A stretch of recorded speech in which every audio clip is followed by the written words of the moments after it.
From the top rope and the Great American Bash, I bid you all good evening, morning, afternoon, wherever you may be in this great land of ours or around the world. Welcome to the $55 million studio on the Pro Wrestle Machine.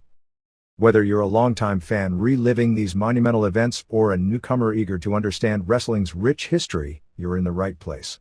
This episode is packed with insights, opinions, and a few surprises along the way. Let's get into this issue. Through the use of the Pro Wrestle Machine. November 29, 1999 Observer Newsletter.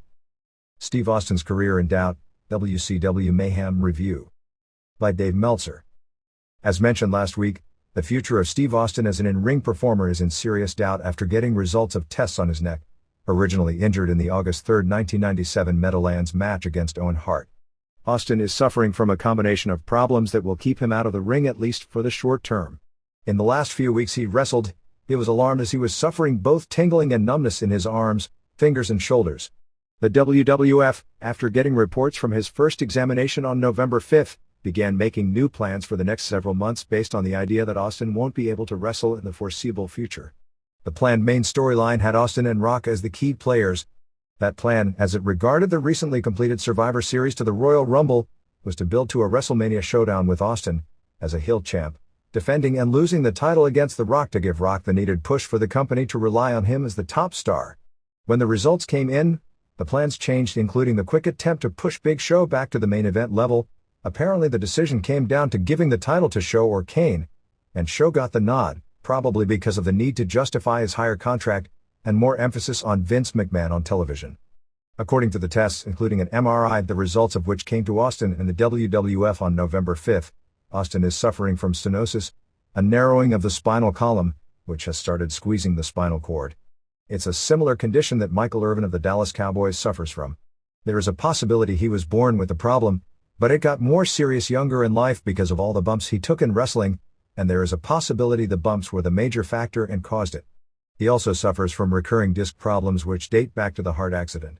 He was able to return, against advice from several doctors, to wrestling after the Hart injury by modifying his style and eliminating take bumps from moves like back suplexes, power bombs and pile drivers to protect the neck.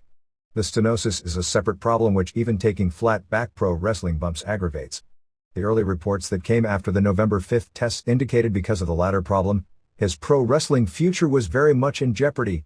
He underwent a myelogram, where they shoot dye into the spine to get an even more complete look at what is and isn't damaged, on November 19.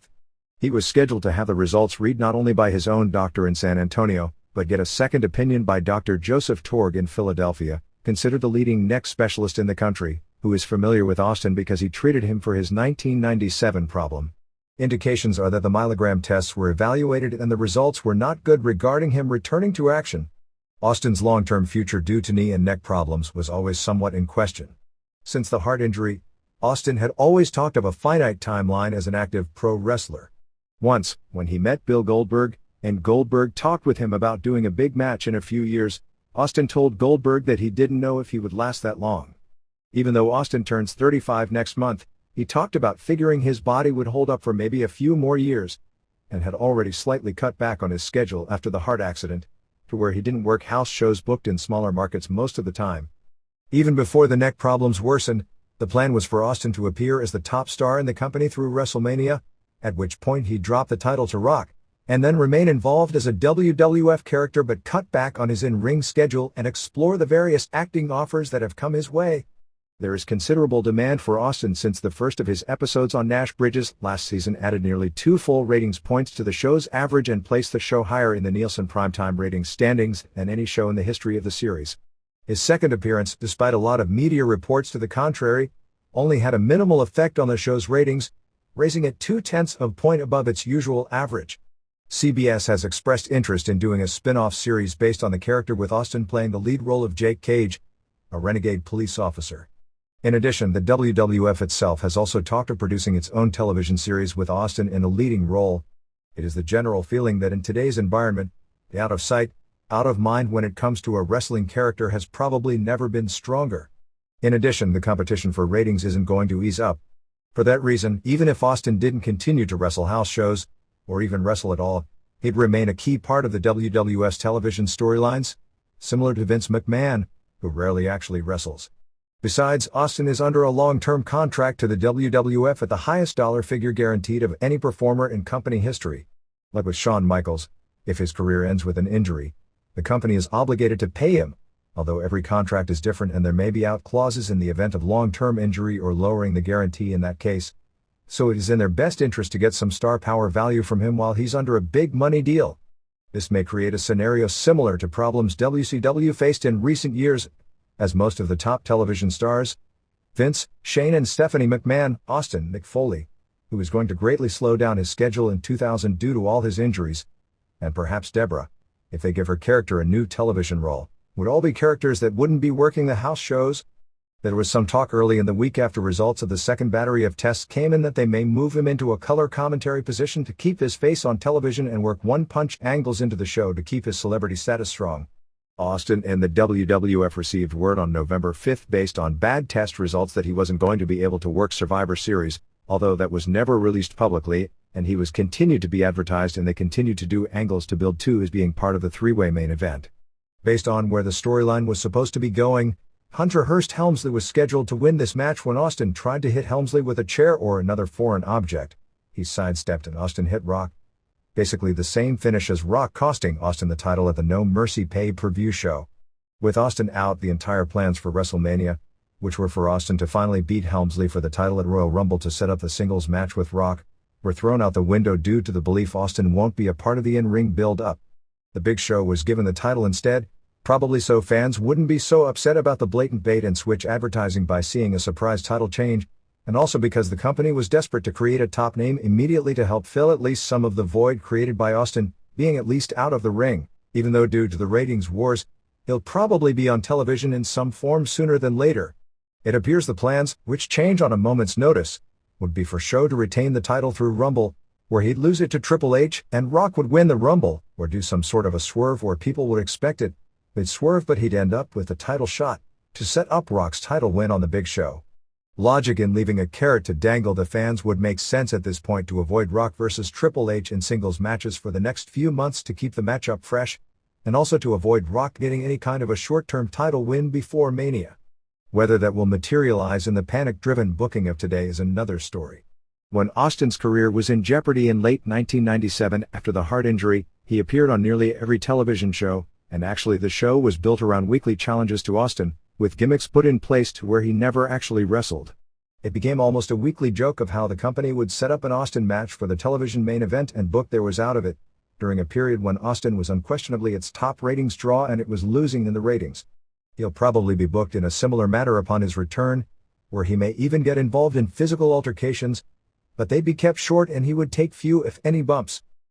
A pro wrestler who grew up idolizing the original Tiger Mask became arguably the biggest name in martial arts by becoming the first person to score a decisive victory over a Gracie in Vale Tudo competition. Kazushi Sakuraba, 30, who started as a pro wrestler in Nobuhiko Takada's UWFI, defeated Royler Gracie with what is known in Japan as a Kimura armlock. It's called the V1 armlock in New Japan, chicken wing in the United States and double wristlock in old-time catch wrestling from the days of it being a hooker's move in the Strangler Lewis era, in about 29 minutes of a 30-minute match in the main event of the Dream Stage Entertainment Pride 8 Japanese pay-per-view show on November 21st at the Tokyo Ariake Coliseum before a reported sellout crowd of 10,036.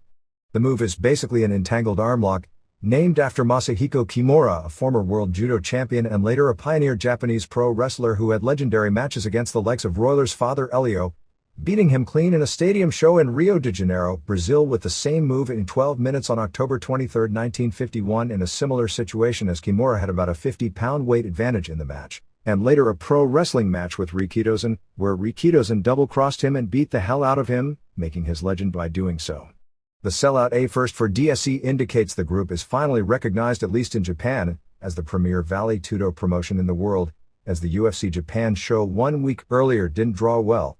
It was reported as having a strong walk-up, which most are attributing to the interest garnered in the main event in the week before the match with the Gracie Camp's attempt to make changes in the rules, which Japanese fans saw as concern and an acknowledgement Sakuraba had a good shot at winning.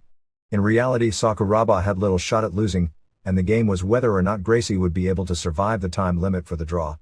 But Sakuraba became the first Japanese wrestler who proved he could both headline a successful major show and do a true shoot match, We should have a more detailed report on the show either in next week's issue or the following after viewing a videotape of the pay-per-view. Some tickets early were sold based on the Mark Kerr vs. Enson Inoue match, which fell through, moving the Sakuraba match to the main event. Even though Sakuraba had a huge size advantage and came 1 minute shy of it being a draw, the place went crazy for the first time a Japanese fighter ever beat a member of the Gracie family. There was little doubt that Sakuraba, ranked alongside Frank Shamrock as the best under 200-pound fighter in the world, would hammer the much smaller Gracie. The question is if he'd be able to finish him. There were a lot of rule changes attempted in the weeks leading to the match, but the end result was a compromise of going to 2 15-minute rounds, but if there was no decisive winner, the match wouldn't go to a decision but would instead be declared a draw. That compromise was reached in the days leading to the fight and was in the newspapers the day before the show, but fans booed the announcement of no judges in the event of the time limit when it was said before the match. The Gracies had tried to get it to where if the match went the time limit that Gracie, because he was giving up so much weight, would be given the decision, but that wasn't agreed to. Sakuraba, who fights at about 190 pounds, probably had about a 40-pound weight edge on Royler, who had previously been tapped out once with an ankle lock in pure jiu-jitsu competition against an even bigger 215-pound Mario Sperry. Royler is actually the best in the family as far as competition record against world-class competition in his sport, holding numerous legitimate world championships in his weight division. Sakuraba had superior stand-up and there was little chance of Gracie taking him down. The fight figured to be boring, with Gracie laying on his back to stall for the time limit. Gracie, at the weight of 147 pounds, had beaten Sakuraba's stablemate, Yui Sato, at about 220 pounds, in a 26 minutes match by tapping him out. Sato, at one time a major star in pro wrestling, was a poor real fighter. Sakuraba pounded on Gracie standing until Gracie dropped to his back. Sakuraba, who has plenty of experience in this situation where jiu-jitsu stars Alan Goes and Vitor Belfort both laid on their back against him to stall out time. With Goes, Sakuraba couldn't figure out how to counter the stalling, but the second time it was tried, with Belfort, Sakuraba came in with the answers. Sakuraba leg kicked Gracie to death, turning his legs an ugly shade of purple until the round ended. In the second round, Sakuraba dominated with punches and kicks, including catching Gracie with a high kick to the face that knocked him down and even copied his idol Sayama doing a spinning back kick, or in pro wrestling terms, the old tiger mask rolling savate. Gracie took tremendous punishment before Sakuraba got the submission lock. It was apparently a very dramatic finish, as Sakuraba had Gracie caught, but it was clear he wasn't going to tap even though he was in tremendous pain. The doctor told Rickson Gracie, his second, to throw in the towel, but they had the mentality they'd rather the arm was broken than suffer a defeat in this style of competition. Finally, with the fear the arm was about to be, if not already was broken, an outside referee stopped the match. From virtually all accounts, the stoppage wasn't considered controversial, and the crowd celebrated the win like crazy as the show ended. Sakuraba challenged Rickson after the match, which may at this point almost force Rickson, who turned 40 on the day his younger brother was defeated, to either test his mythical laurels against a real fighter at Modern Valley Tudo or make an even stronger statement by not agreeing to the match. If he doesn't, and it's clear that a Rickson vs Sakuraba match would be a big draw in any Tokyo building except the Big Dome, it would be an ironic turnaround. Several years back, after Rickson had destroyed Yoji Anjo, when the big UWFI star Nobuhiko Takada failed to gain revenge for his undercard wrestler and fight Rickson, it was one of the reasons Takada's reputation and myth took a lot of questioning. By the time they finally did the match, years later, Takada's reputation had taken a beating and it was trying to revive something from the dead which in reality never was. Years later, it's Takada's protege beating a Gracie, and now Rickson is either in the exact position Takada was, or Rickson, unlike Takada, is something closely resembling his carefully manufactured reputation. In a seminar after the match, Rickson and Royler Gracie claimed Sakuraba had no warrior spirit because he refused to engage on the ground. Read that, when Sakuraba was pounding him standing and he laid down, Sakuraba kicked at his legs when he wouldn't get up, and that Sakuraba's punches didn't hurt. The Gracie family ended up splitting 2 matches against Japanese pro wrestlers. Renzo Gracie, a first cousin of Royler and Rickson, defeated Alexander Otsuka of Ballards via decision after they went the 20 minutes time limit. Otsuka, who had continued to do pro wrestling matches as late as 5 days before the show, scored a huge upset and made himself a huge name beating a blown-up Brazilian legend Marco Ruas last year. The reality of that match was that Otsuka was getting pounded on until Ruas, who claimed he was ill, simply blew up and at that point could no longer fight and took a beating before deciding against coming out for the third round. There were some mind games coming into this fight as Gracie demanded that Otska get down to 85 kilograms, 187 pounds, for the fight, and when Otska first weighed in, he was 92.8 kilos, 204.2 pounds. He had to cut 18 pounds a few days before the fight to make weight. The other currently active pro wrestler on the show, Karl Malenko of Ballerts, lost via submission to a head and arm triangle against Goes. The opener pitted Daijiro Matsui, who started his sports career as pro wrestler Shunsuke Matsui in the Kingdom promotion, although he hasn't done pro wrestling of late, losing to Brazilian Vanderlei Silva via decision in a one-sided bloody match. Earlier in the show, DSC officials came to the ring with a championship belt and talked about its planned tournament to create a world champion which starts on January 30th at the Tokyo Dome, announcing Sakuraba Hoist Gracie, who has independently confirmed signing a contract to compete in this tournament. Naoya Ogawa, who said last week that he's not interested in fighting in a tournament, Takada, his participation already puts that in question. Igor Vovchanchyn, generally considered the top-rated heavyweight in the world, Mark Kerr and Ricardo Moraes as participants. The idea is to have 8 singles matches on this show, with the final 8 going into a one-night Tokyo Dome tournament similar to the famous Ultimate shows of the past, scheduled for late March or early April at the Dome. DSC officials were unable to get a guest appearance by a WWF performer for this show. 1. Silva beat Matsui via decision after they went the 20 minutes time limit. Silva gave Matsui a beating but couldn't finish him. Matsui bled a lot from above the eye, and was hit throughout with a barrage of kicks, punches and elbows. 2. Frank Trigg, a former U.S. Olympic team hopeful in amateur wrestling who has looked very impressive in Vale Tudo, beat Fabiano Iha in a very quick match. Trigg pounded Iha standing and the ref stopped the fight after he stunned him with a hard punch. 3. Goes beat Malenko Karl Ognibena in 9:16 with a head and arm triangle submission. Goes took Malenko down at the bell and dominated the match. 4.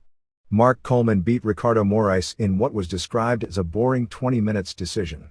Coleman was totally dominant against the 6'8" 3/4", 273-pound Brazilian monster-looking guy. Coleman was able to take Moraes down 3 times in the fight and mainly keep him on the ground. Coleman, while on top, conserved energy, and even though he went 20 minutes, didn't appear to tire as he's done in the past, winning his first match after 3 consecutive legitimate, Maurice Smith, Pete Williams and Pedro Rizzo, defeats, all of which could be blamed on his tiring at the end. He also had a work loss to Takada in Pride. 5. Tom Erickson won a unanimous decision over Gary Goodridge after the 20 minutes time limit expired. Erickson, a world-class freestyle wrestler who has never lost in Vale Tudo competition, including obliterating current UFC heavyweight champ Kevin Randleman in 2 minutes via knockout. Goodridge scored with some punches and knees, but most of the match saw him kept grounded by Erickson's superior wrestling. This was said to be a brutal match as far as hard blows landing, but overall not that exciting. 6. Igor Vovchanchyn knocked out Francisco Bueno of Brazil with a left and 2 rights within about 1 minute of the first round. The right that knocked Bueno cold was said to be one of the most savage punches in MMA history. 7. Renzo Gracie beat Takashi Otsuka via unanimous decision after 20 minutes. Otsuka started strong, taking Gracie down and getting the mount. At one point, with him standing and Gracie down, Gracie connected on a kick to the nose, similar to the kick he used to knock out Oleg Toktarov, which appeared to break Otsuka's nose. In the second round, Otsuka was able to get a mount again and was punching the stomach. Gracie nearly got an armlock 2 minutes in, and at this point it appeared Otsuka blew up first. Gracie was able to dominate the rest of the round, including suplex Otsuka, and nearly got an armlock again. 8. Sakuraba beat Royler Gracie with an entangled armlock in approximately 29 minutes of a 30 minutes time limit match. WCW Mayhem could best be described as a weird show. The crowd at the Toronto Air Canada Centre on November 21st took on a life of its own, and a life at times WCW didn't like it having, as in many cases the crowd noise was turned low when the wrong person was getting booed. Some of the responses were predictable, such as Sting being booed out of the building against Bret Hart, and Sting playing a heel role until the finish when the two hugged. Others, such as Bill Goldberg, Booker T and Buff Bagwell being booed out of the building, were less predictable. Goldberg and T sort of made sense in hindsight. Since Toronto is a strong WWF city, the crowd was described as pro-WWF, and largely there only to see Hart, and the last time Goldberg was in the city he did the angle with Hart. T was working with Scott Hall, who was extremely popular. Bagwell's reaction didn't make sense, except the strongly male crowd reacted badly to his pretty boy image. While the crowd did give his opponent, Kurt Hennig, A standing ovation after losing a retirement match. Retirement should last a matter of weeks at most before coming back as an emissary of the powers that be. The reaction of cheering for Hennig only came after first turning on Bagwell. Hart captured the WCW title in a tournament that, by the nature of how it was presented on television, meant very little. With television doing a poor job in building up any of the matches, and a tournament final for a belt that's credibility has been destroyed as the main event, we already received preliminary word from WCW that the buy rate was well below expectations.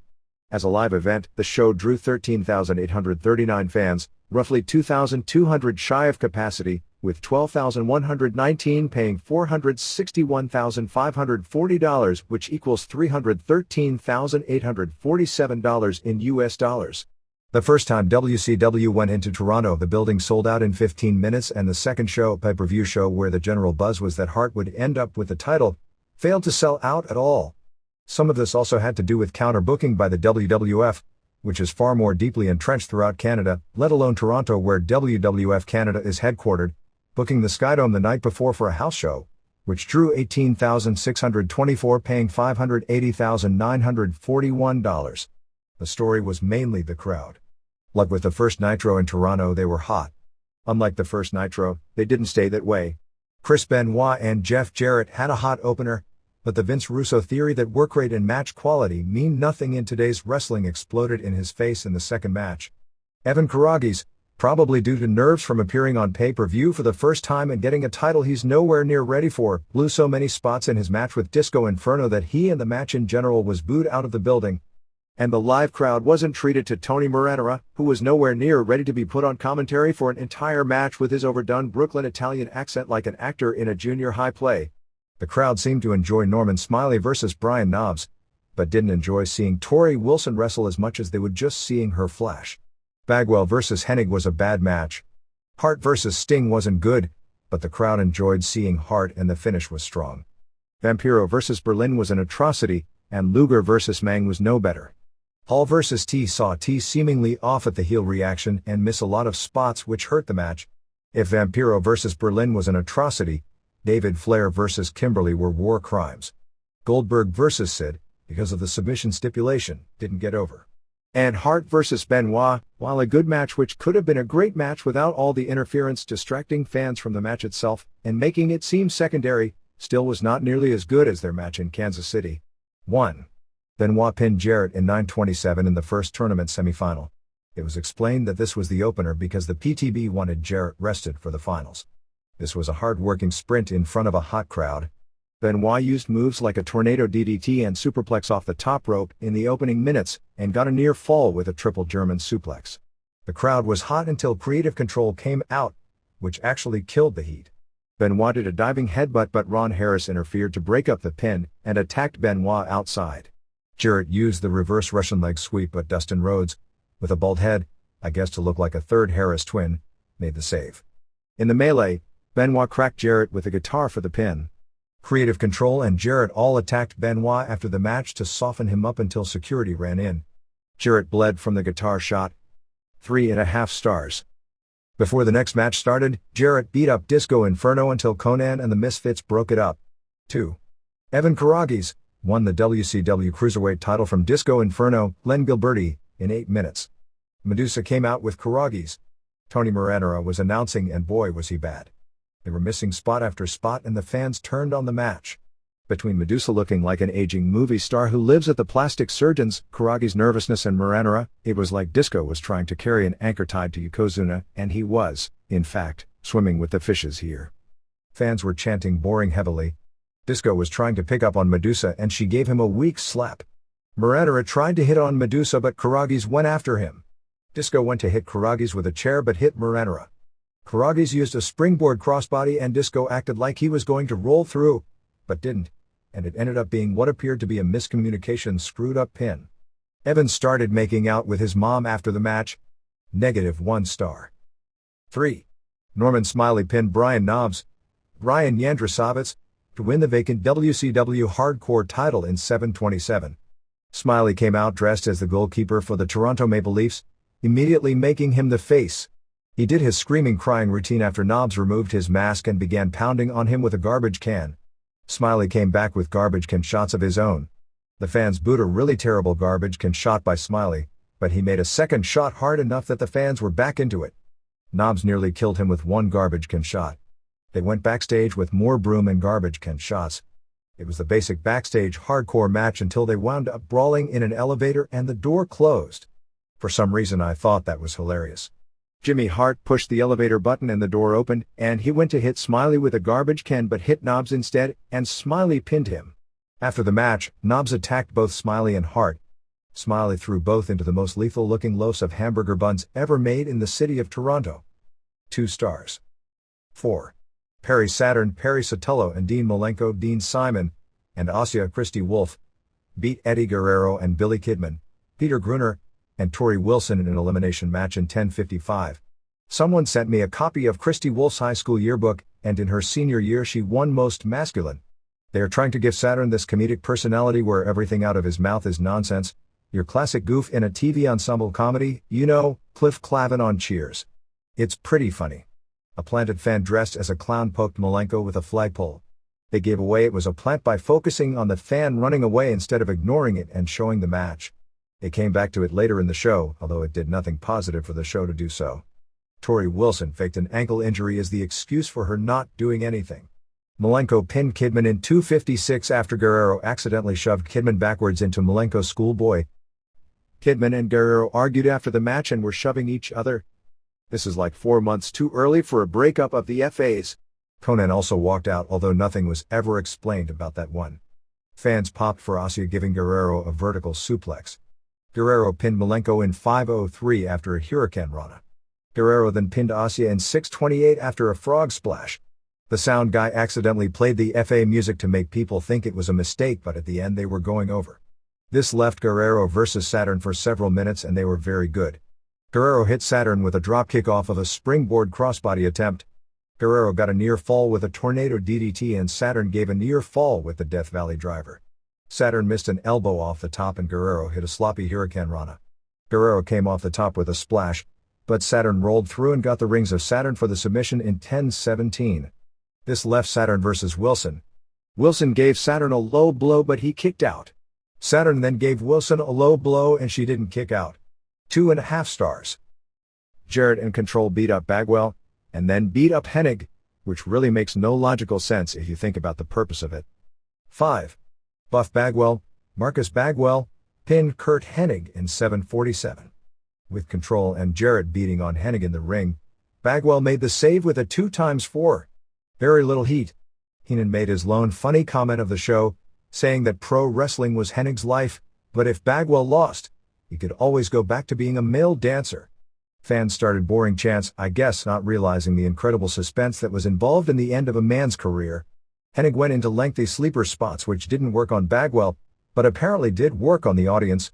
When Bagwell shook his hand for the easy pop for his big recovery, they forgot to wake the audience up. Bagwell won clean with the blockbuster and for his efforts, got booed out of the building.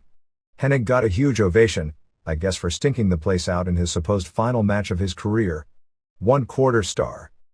6. Bret Hart beat Sting, Stephen Borden, in 9:27 in the other tournament semifinal. Sting wore a t-shirt to hide his physique, and for the first time probably in his career his arms looked more flabby than muscular. That's not a steroid reference, as you don't need steroids to maintain some muscle tone even at 40. Not much to the match. Hart came off the top rope with a double sledge but Sting put ref Mickey J in the way. Lex Luger and Elizabeth ran in and Luger hit Sting in the knee with a baseball bat. Hart saved Sting by giving Luger a low blow. Hart put Luger in the sharpshooter and Luger was tapping all over the place. Jay raised Hart's hand but he refused the win because he didn't want to win it that way. They restarted the match, Sting got the scorpion in the middle, but Hart reversed it into his own sharpshooter and Sting tapped out. Heenan claimed this was the greatest match in Hart's career. They really don't get why Jim Ross is considered the best announcer in the business, because he'd never say anything quite that stupid. Both guys hugged after the match. 2 stars. Benoit did a really cool old-style sports interview trying to get the main event over as something that meant something. It would have worked had they booked the match in a way where it just blended into the show. Luger then came out wearing a cervical collar because, you know, the sharpshooter does tremendous damage to the throat. 7. Vampiro Ian Hodgkinson beat Berlin Alex Wright in 4:57 in what was billed as a chain match, turned out to be the rules of a dog collar match. and actually was just an enormous cluster as a backdrop for the Ed Ferrara and Steve Williams angle to mock Jim Ross. The first time it was hilarious as far as the Ross imitation, but ruined by the bad taste of making fun of someone's Bell's palsy. It's actually the worst of taste because Ross contracted the Bell's palsy right after getting the news that his mother died, and to make fun of that is pretty sick even in a mean-spirited wrestling war. This was your one-note joke trying to be stretched with nothing left. It appears the writers get off on this since Ferrara's TV character was given a name, Oklahoma. Vampiro came out with Jerry Only of the rock band The Misfits. No heat. It was less a dog collar match than a mishmash. Eventually the Wall killed Only and then choke slammed Vampiro. When Wall went for the pin in a match he wasn't in, Berlin broke it up. Apparently Vampiro injured or perhaps even broke 2 ribs on that one because he was clumsily dropped. He worked Nitro but was supposed to get x-rays later in the week. Wall got mad, took the dog collar off and gave it to Berlin and then walked off. Tony Schiavone, paying so much attention to the match, then noted how Berlin had walked off. By this point fans were chanting boring. Vampiro ended up winning via submission with a camel clutch using the chain. After the match, Williams hit the ring and killed Vampiro with an overhead suplex, killed Only, who was already dead once from the Wall, with an Oklahoma Stampede, and finally gave Vampiro a doctor bomb. -1 star. 8. Mang Yuli Fifida pinned Lex Luger, Larry Fole, in 5:23. Luger came out wearing a cervical collar which Tony Schiavone proclaimed was a work. There were boring chants all over the place. Match was awful. Finish saw Liz spray Luger in the eyes with an unidentified substance. Meng took off Luger's collar and put him in the Tongan death grip. -1 star. David Flair was seen stroking his crowbar. Boy was that weird. 9. Scott Hall retained both the US and TV titles pinning Booker T. Booker Huffman in 6:04. Rick Steiner was announced as being injured based on an angle the previous Monday, and because of that forfeited the TV title to Hall. Usually when someone is injured and can't defend the belt, don't they have a tournament? T never seemed comfortable out there and didn't react well to being booed.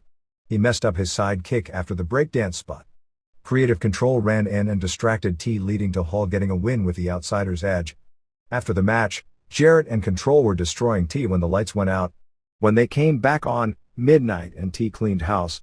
3/4 star. 10.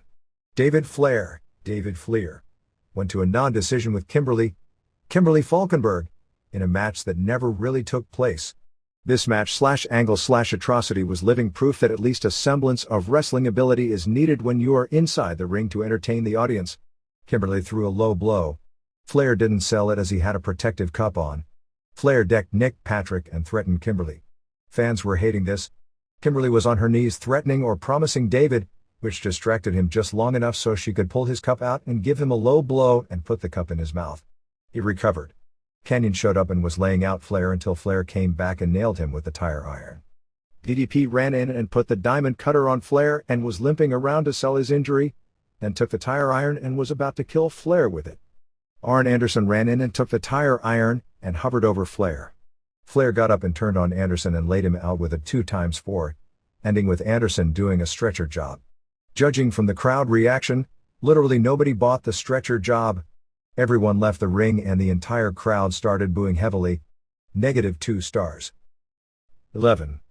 Bill Goldberg beat Sid Vicious, Sid Audi, in 5:30 in an I Quit match. Crowd heat was dead within 1 minute. Sid dominated, throwing his patented worst punches in wrestling since Blackjack Mulligan retired. Sid hit 2 choke slams. Goldberg came back with an armbar. Fans hated Goldberg. Goldberg got a choke with a body scissors on the ground and Sid passed out and the ref stopped the match. Nobody bought the finish. 1/2 star. 12. Hart pinned Benoit in 1744 to win the WCW title. The first big spot was a clown out of the audience attacking Benoit. The clown turned out to be Malenko, but Hart made the save. Benoit hit a tombstone piledriver and diving headbutt, but Hall and Nash came out to basically kill all the heat in the match. Hall decked the ref and gave Hart the outsider's edge. Goldberg ran in and speared Nash. Hart and Goldberg basically cleaned house, and Goldberg continued to brawl with Hall and Nash to the back and even backstage. At this point the big screens in the building were showing the backstage brawl, taking the fans totally out of the match. On TV, they did a split screen, which guaranteed that nobody would care about either brawl. This killed the match for several minutes until Benoit got the figure 4 leg lock and Hart made the ropes. The finishing sequence was excellent, with Hart doing a superplex while standing on the top rope, but Benoit coming back with 2 German suplexes. He went for a third, but after a series of reversals, Hart got the sharpshooter in the middle for the win. After the match, both Hart's kids and also his nephews and nieces by marriage, Dynamite Kid's children, came to ringside as Hart waved the Canadian flag. 3¼ stars. Frontier Martial Arts Wrestling presented its biggest show of the year on November 23 at the Yokohama Arena, featuring the reuniting of the Funk Brothers as a team in Japan for the first time since the 1987 All Japan Real World Tag League Tournament, along with appearances of Shawn Michaels and several ECW wrestlers. There were reports going into the show, probably in some form worked as a way to build up attendance, that the company was spending so much money on the show, including a lot of thought in Japan that they were totally overspending, reportedly in the $50,000 range for one appearance, for Michaels, who was only going to referee and was never a drawing card in Japan, that they were risking going out of business if the show didn't draw. There is a certain prestige that goes to a smaller promotion bringing someone who may not be a Japanese draw, but would be considered a real American superstar like Michaels, along with the Funks and along with ECW wrestlers. It is said FMW's expenses for the show were in the $500,000 range. As it was, the show drew approximately 11,000 fans, announced as 14,500, in the 17,010-seat arena, so it was considered successful for a small promotion, but with so many of those tickets discounted, it's questionable whether the gate reached that $500,000 mark. The return of the Funks, a significant part of Japanese wrestling history and culture in the 70s and early 80s, got the biggest pop on the show. The reaction to Michaels was described as decent, but no more than Raven and Tommy Dreamer received. Overall, the show was described as being good. The company did major promotion with Michaels, including a press conference where they announced a business relationship between FMW and Michaels' San Antonio-based Texas Wrestling Alliance. The idea is that FMW will send its rookies to Texas for training and seasoning, and that Michaels will be able to send his best students to Japan for experience. On the next FMW tour from December 1 to December 12, 2 of Michaels' 18-year-old students, billed as the American Dragon, a junior heavyweight flyer, Lance Cade, a 265-pound former local high school football star, will debut. The biggest shows on that tour, the company's final shows of the year on December 11th and December 12th at Korakuen Hall, will feature Axel Rotten, Balls Mahoney, Yoshihiro Tajiri and Super Crazy. 1. The show opened with a 6-man ladder match for the vacant World Entertainment Wrestling 6-man titles with Ricky Fuji and Flying Kid Ichihara and Chocoball Mukai, a porn star who has just started doing pro wrestling, managed by porn star Sina Wakano, winning over Koji Nakagawa and Gedo and Jado in 1454. The losing team also had woman in their corner named Arai, a relative of the owner of the company. Both women stripped down to bikinis before the match and paraded around the ring, and before it was over, the match featured the cat fight spot. The finish came when Fuji climbed the ladder and brought down the 3 belts. 2. Kaori Nakayama and Emi Motokawa won a 2-on-3 women's match over Malia Hasaka and Jazz, ECW, and Miss Mongol, Aki Kanbayashi, in 12:59 when Nakayama pinned Hasaka after both Nakayama and Motokawa delivered moonsaults. 3. Willie Williams, billed as 48 years old, although I think he's really 51, a former karate star made famous in pro wrestling, in a February 27, 1980 mixed martial arts double countout match against Antonio Inoki at Tokyo Sumo Hall. Inoki won their rematch 17 years later on January 4, 1997 at the Tokyo Dome, but it really didn't matter. Was brought back and knocked out Haido in 2:34 of the second round with knees and punches. Even though the older reporters remembered Williams as a star in their childhood, his name meant little to the current fans, and this was the worst match on the show. 4. Dory 57 and Terry Funk 55 beat Yoshinori Sasaki and Naohiko Yamazaki in 15:13 when Dory made Yamazaki with the spinning toe hold submission. The Funks came with boots and sweats worn by Bruiser Brody and talked about Brody backstage. The clothes are going to be put up in a Gong magazine auction. The Brody name and clothes also got a big reaction. 5. Kentaro Kanemura retained the Wu Hardcore title, beating Balls Mahoney in 12:34. This was an American-style Falls Count Anywhere hardcore match. They went backstage so the fans had to watch the match on the television screen. Mahoney smashed a TV monitor and the windshield of a car with a hammer. Both men delivered piledrivers on the car. Kanemura came off the roof of the car, putting Mahoney through a table. Mahoney bled. Finish saw Kanemura come off the top of a 11-foot ladder with a stomp and score the pin. 6. Tetsuhiro Kuroda and Hisakatsu Oya retained their WU Tag titles, beating ECW Tag Champs Raven and Tommy Dreamer in 11-13. Kuroda and Oya came out with Tomomi Tamamoto, a Japanese singer who isn't well known. Raven and Dreamer came out with Francine. The match was mainly brawling outside the ring. Kuroda brought in a ladder and they used a lot of ladder spots, ending with Oya pinning Dreamer. 7. In a loser leaves FMW 15,000-volt electrical thunderbolt cage death match for the WEW World Heavyweight title, Masato Tanaka retained the title, pinning Koto Fuyuki in 16-14. This match was said to be disappointing since Fuyuki isn't much in the ring and fans always expect Tanaka to have a great match. Fuyuki took the first explosion. Tanaka took the second explosion. The finish saw Tanaka use a Thunderfire powerbomb and his rolling elbow for the pin. Fuyuki, the FMW booker who basically copies WWF angles on a small-time basis, has been doing the deal where he is Top Hill Feud's owner Shoichi Arai, and has been trying to get rid of Tanaka, and the end result is he has to leave the promotion. And like WWF, he isn't going anywhere. After the match, Fuyuki did a stretcher job. Backstage, Tanaka dumped Fuyuki out of the stretcher and into the back of a garbage truck, and Tanaka drove the truck away. Maybe he went to bury him in the desert if Fuyuki watched Nitro a few weeks back. 8.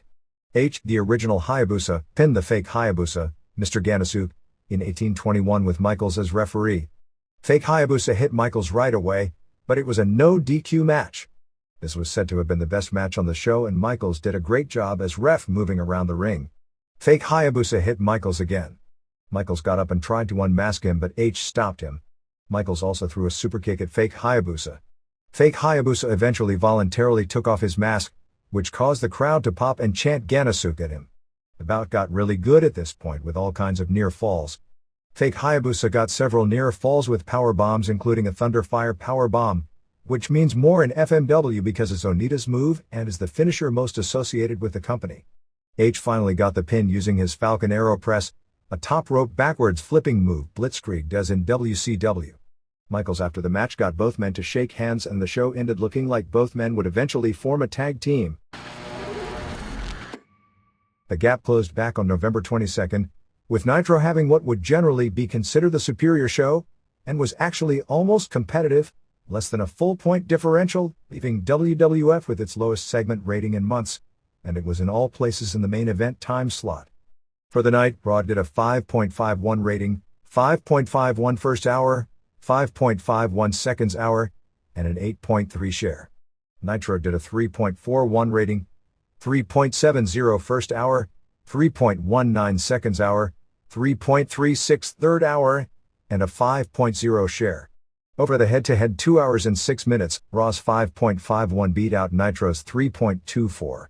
The Monday Night Football game, which went head-up with both Raw and Nitro, did a 12.98 rating, but ABC's Who Wants to Be a Millionaire mega hit that went against the first hour of Nitro did a 17.32 rating. The transition audience was such from the lead-in that the NFL pregame show actually did a better rating than the game itself. From a wrestling standpoint, the big ratings news is that Raw's main event of Triple H versus the Acolytes in a handicap match, featuring the big return of Vince McMahon as Stone Cold Steve Austin in the final segment, fell from a 5.23 final quarter, which also included Rock and Mankind versus Albert and Bossman. A half-point drop from the previous quarter with Venus and Bossman versus Too Cool and Road Dogg versus Test, to the lowest-rated segment on Raw in many months, a 4.73 rating. It was clearly an audience switching to Nitro's Goldberg and Vicious versus Hall and Nash match, since it grew from a 3.44 final quarter, which also included Sting versus Meng, up just about the same half-point from the Benoit versus Malenko match, to a 3.99 overrun, or basically the gap being less than 1 full point. It should be noted because Nitro went about a minute longer, the 3.99 isn't a fair comparison number and the real head-to-head figure would be closer to 3.7 to 3.8, but the real gap was less than a full point for the first time in a segment since WWF made the race a blowout. There was only one quarter where Raw doubled Nitro, and that was early in the show where Angle vs. Godfather's 5.90 destroyed Raw's Guerrero vs. Kidman at 2.73. Nitro's two strongest quarters were a 3.54 for the return of Piper, which was actually quite brilliant, and a 3.45 for the Hart vs. Jarrett title match. Its only really weak, by today's standards, quarter was Guerrero vs. Kidman. Raw was in the mid to high fives after the first quarter, where the Hart vs. Jarrett competition kept the number for that quarter down to a 4.79. It had three basic 5.9 peaks: the aforementioned Angle vs. Henry, the Rock interview, Vince at police station, Stephanie bridal shower and X-Pac vs. Jeff Hardy, the top quarter, and the Triple H vs. Shane verbal and physical confrontation.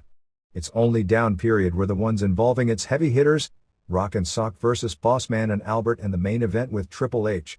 For November 18th, it was SmackDown doing a 4.57 rating and 7.0 share to Thunder's 1.81 rating and 2.7 share, barely beating out its regular time slot all-time low record of 1.79 set on October 14th.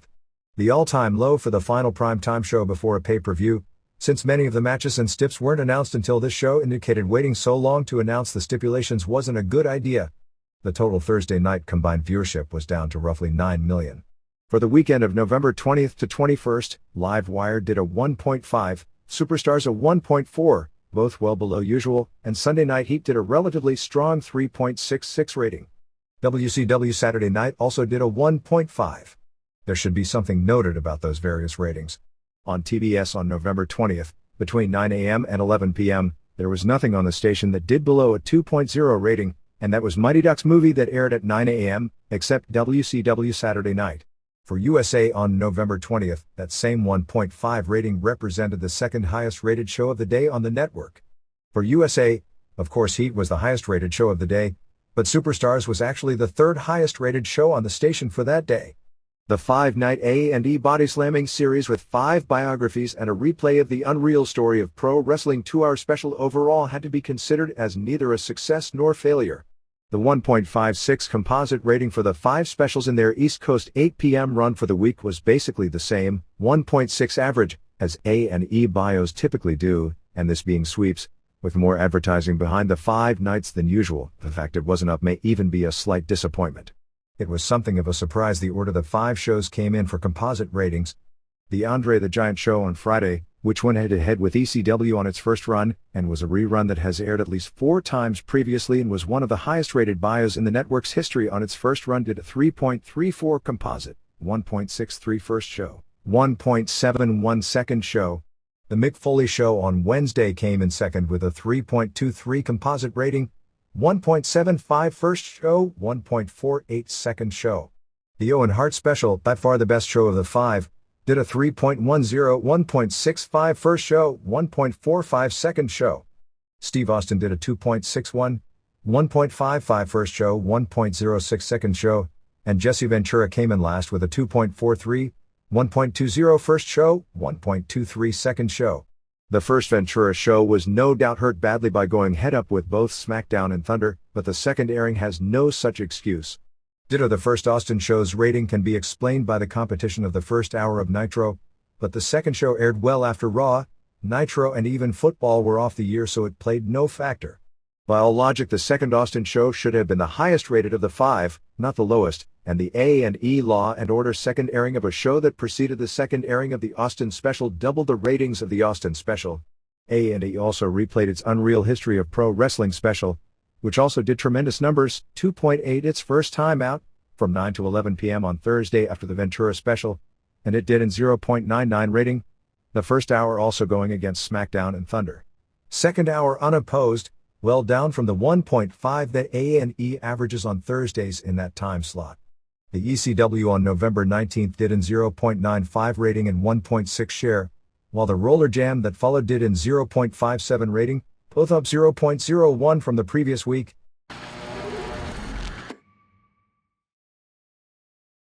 Japanese television rundown. October 28th rings. This was the A block of the Mega Battle tournament with the first 2 rounds in that block of an all-shoot event.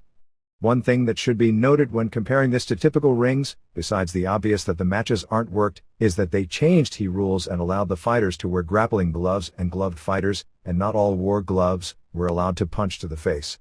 I can't give a reason why some fighters didn't wear gloves, thus giving up their right to use closed fist head punches. Punching was only legal to the head while standing, although you could punch the body with or without gloves on the round. 1. Lee Hasdell knocked out armed Labazanov in 3:33 of the second round. First round didn't see much happen until Labazanov was getting an ankle lock right at the end of the round. Labazanov more ran out of gas in the second round, got punched in the face, and mentally quit. He did take a solid left kick to the face and didn't get up to. Renato Babalu beat Grom Zaza in 2:11 of the second round. Zaza is a past his prime great wrestler with the wrestling mentality.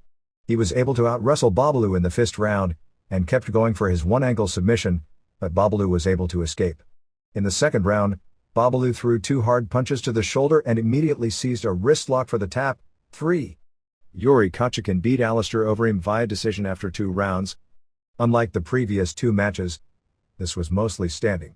They traded a lot of punches and both got tired about 2 minutes in. One time Overeem threw him down and just let him up. Kochekin hit a flurry late in the first round. Kochekin took him down but Overeem got a near choke right at the bell. Overeem blocked a takedown and got the top position in the second round. Most of the rest of the round saw them trade standing. Kochekin won the decision, which he should have, but it was a competitive good match. 4. Antonio Nogueira beat Valentin Overeem in 1:51. Nogueira went for a takedown, but Overeem caught him in a near guillotine. Nogueira escaped, got the mount, and got a straight arm bar for the submission. He looked very skilled out there. 5. Hiromitsu Kanehara beat Jeremy Horn via decision after the 2 5-minute rounds. This was the best match on the show. Kanehara was really entertaining, showing better stand-up than Horn, even though he was giving up tremendous reach. He also showed more submission skill and some quick moves. Horn had more pure wrestling, so it was always competitive. Kanehara dominated standing, tagging Horn until Horn took him down but was in the guard. Horn body punched, but Kanehara would dominate when they were standing up. Kanehara nearly got an ankle lock at the end of the round. In the second round, Kanehara scored again standing and Horn took him down. Horn threw hard body blows and kept his top position as Kanehara tired. Kanehara suddenly came back with a belly-to-belly suplex and went for a guillotine, and Horn then nearly got a choke before time ran out. Kanehara won a majority decision, 2 judges voting for him, the third, who just happened to be Horn's promoter Monty Cox, calling it a draw. While it was close, he deserved the win. 6. Dan Henderson beat Gajadits Baykuri in 2:17.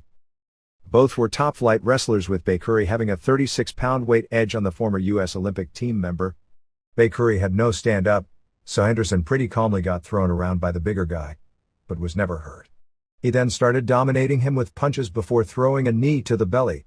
Baykuri didn't like taking real punches, so he tapped. 7. Ilyakine Mikhail beat Justin McCulley in 4:48. Mikhail nearly got an ankle lock early.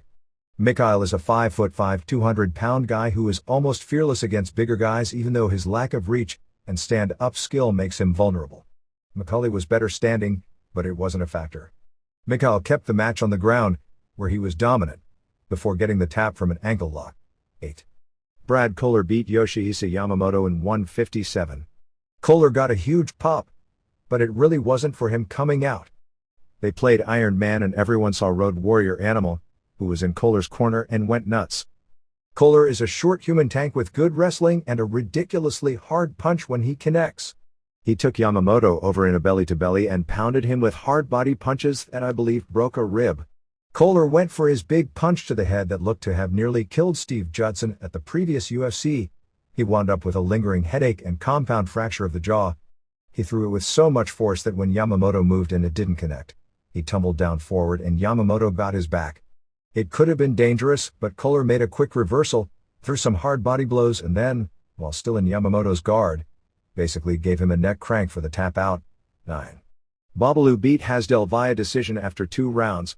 First round was fairly even. Babalu won the second round, spending a lot of time on top in the mount throwing body punches. 10. Nogueira beat Kochekin in 40 with an armbar.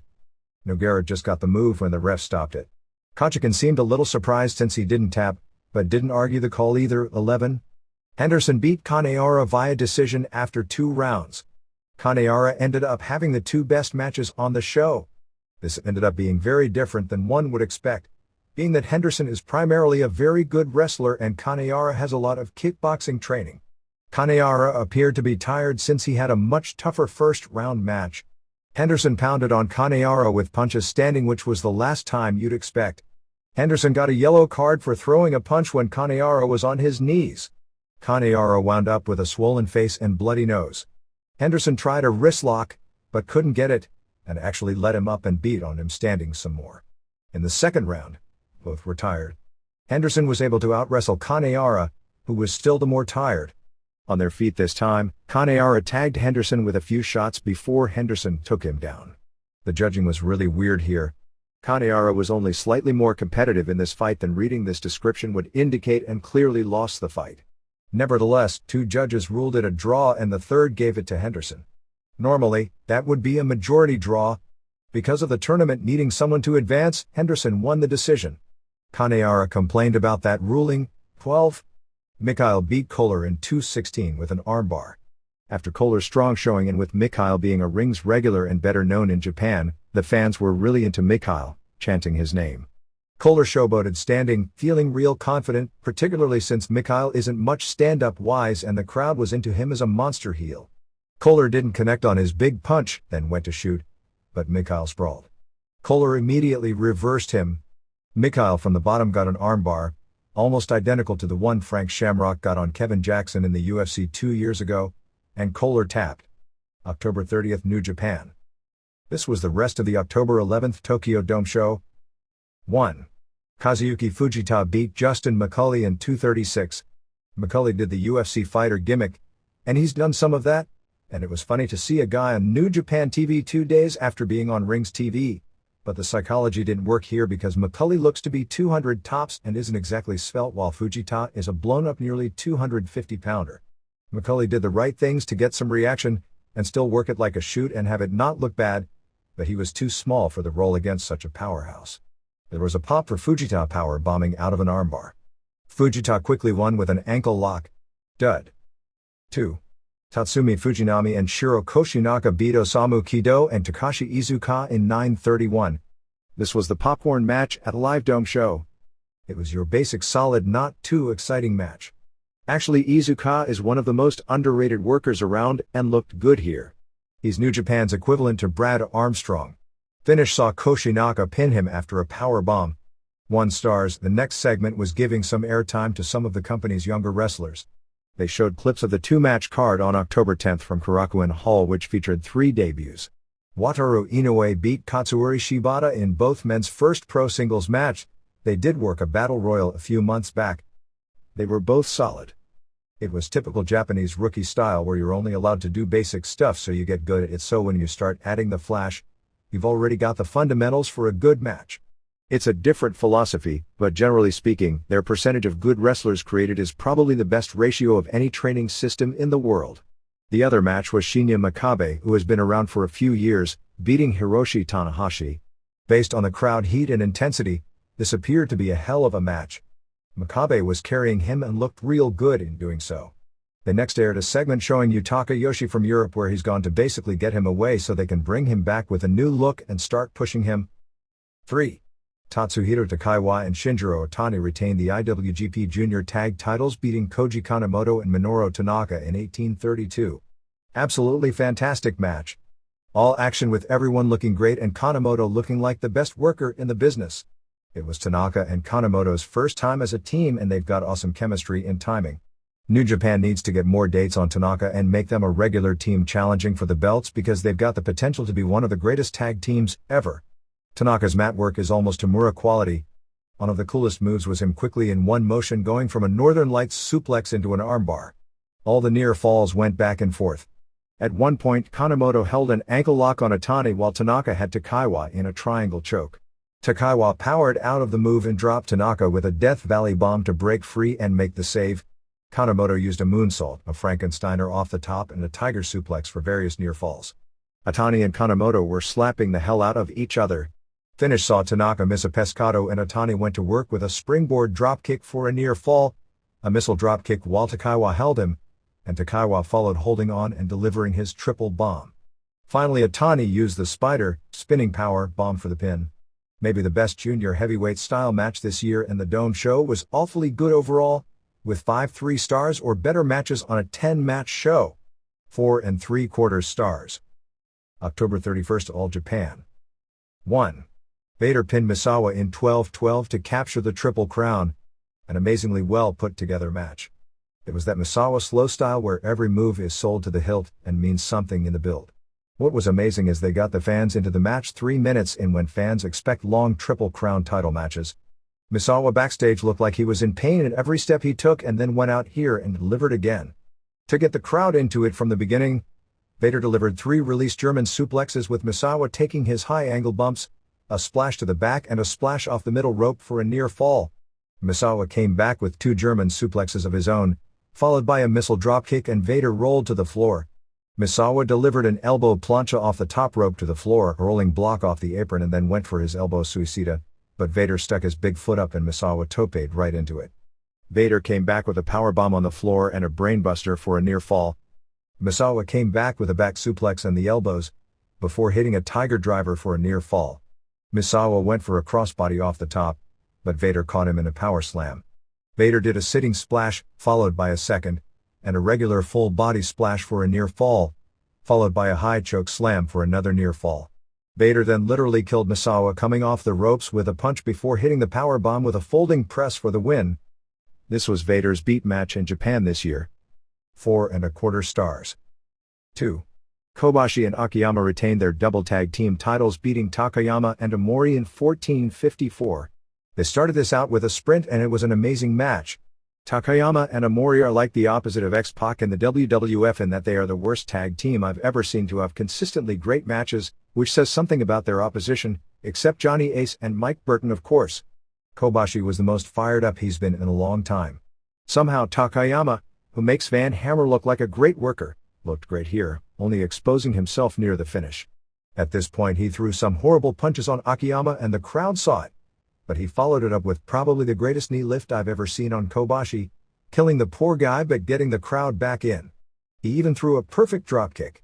Takayama and Omori delivered a sandwich lariat which was mistimed, which must have made Kobashi's brain take a double jar. After Takayama hit Kobashi with a high knee, Kobashi came back with a desperation lariat. Akiyama then hit the exploder on Omori and Kobashi hit the second lariat on Takayama for the pin. Just from these 2 main events alone, this has to be under consideration for Best Major Card. 4½ stars. November 6th, New Japan. 1. Dean Malenko beat Kanemoto in 12:41. As you'd expect with these two, it was a very good match, but it was not unusually good. Good technical wrestling early but not that exciting. It picked up and turned into a very good match. Malenko got the cloverleaf once but Kanemoto made the ropes. Malenko did a superplex while standing on the top rope but immediately upon landing Kanemoto got an inside cradle, Malenko Benoit TV finish. Finish saw Kanemoto go for a Frankensteiner but Malenko blocked it into another cloverleaf. 3½ stars.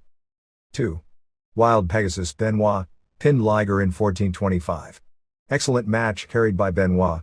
Benoit delivered 2 German suplexes but Liger blocked the third.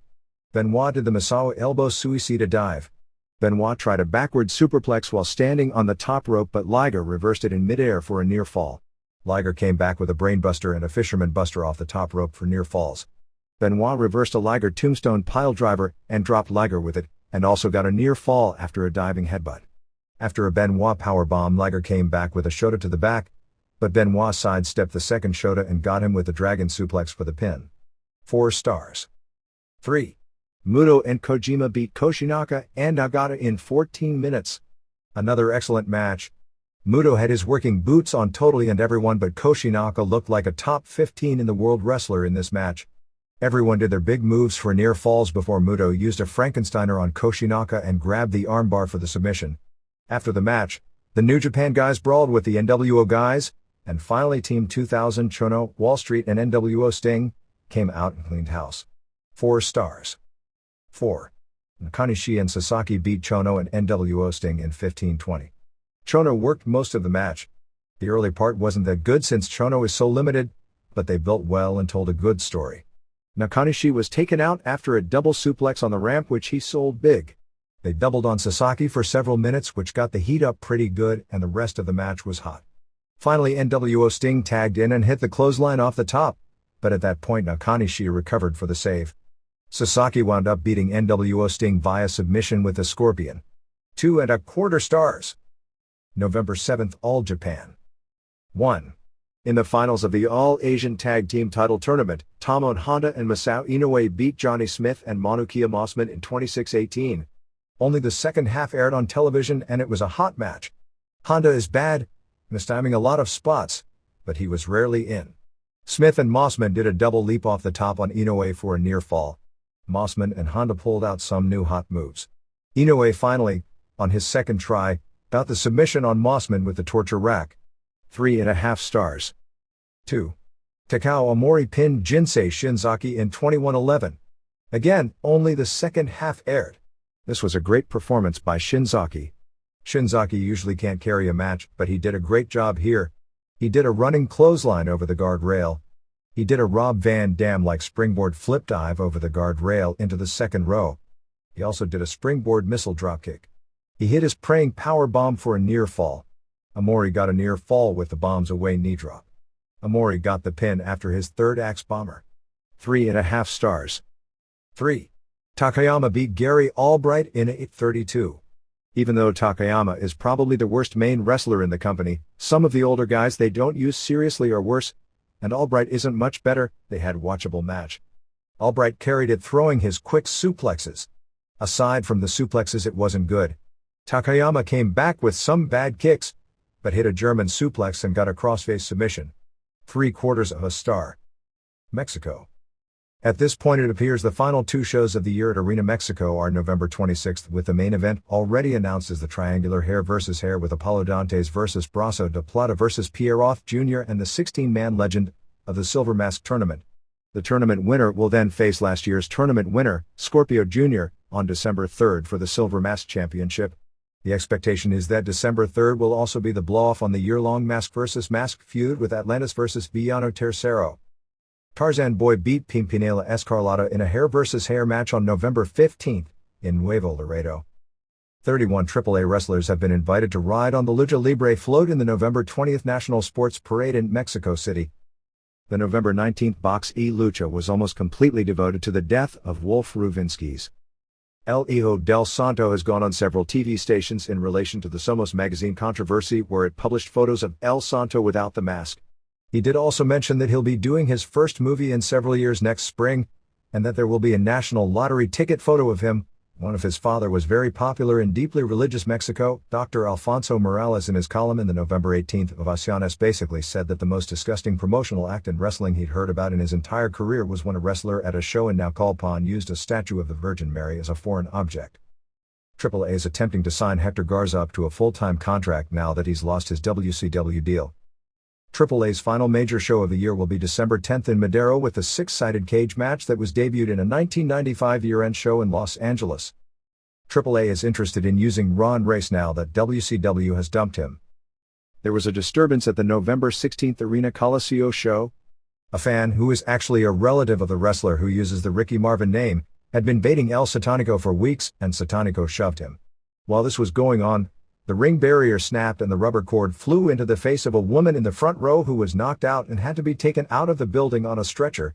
Earlier in the show, they did an angle with Marvin, where he was given the dreaded Martinete tombstone piledriver by Sangre Azteca and stretchered out. Actually, this angle was set up because Marvin left after the match for a Japanese tour. All Japan. The tag team tournament continues to do poor to average business.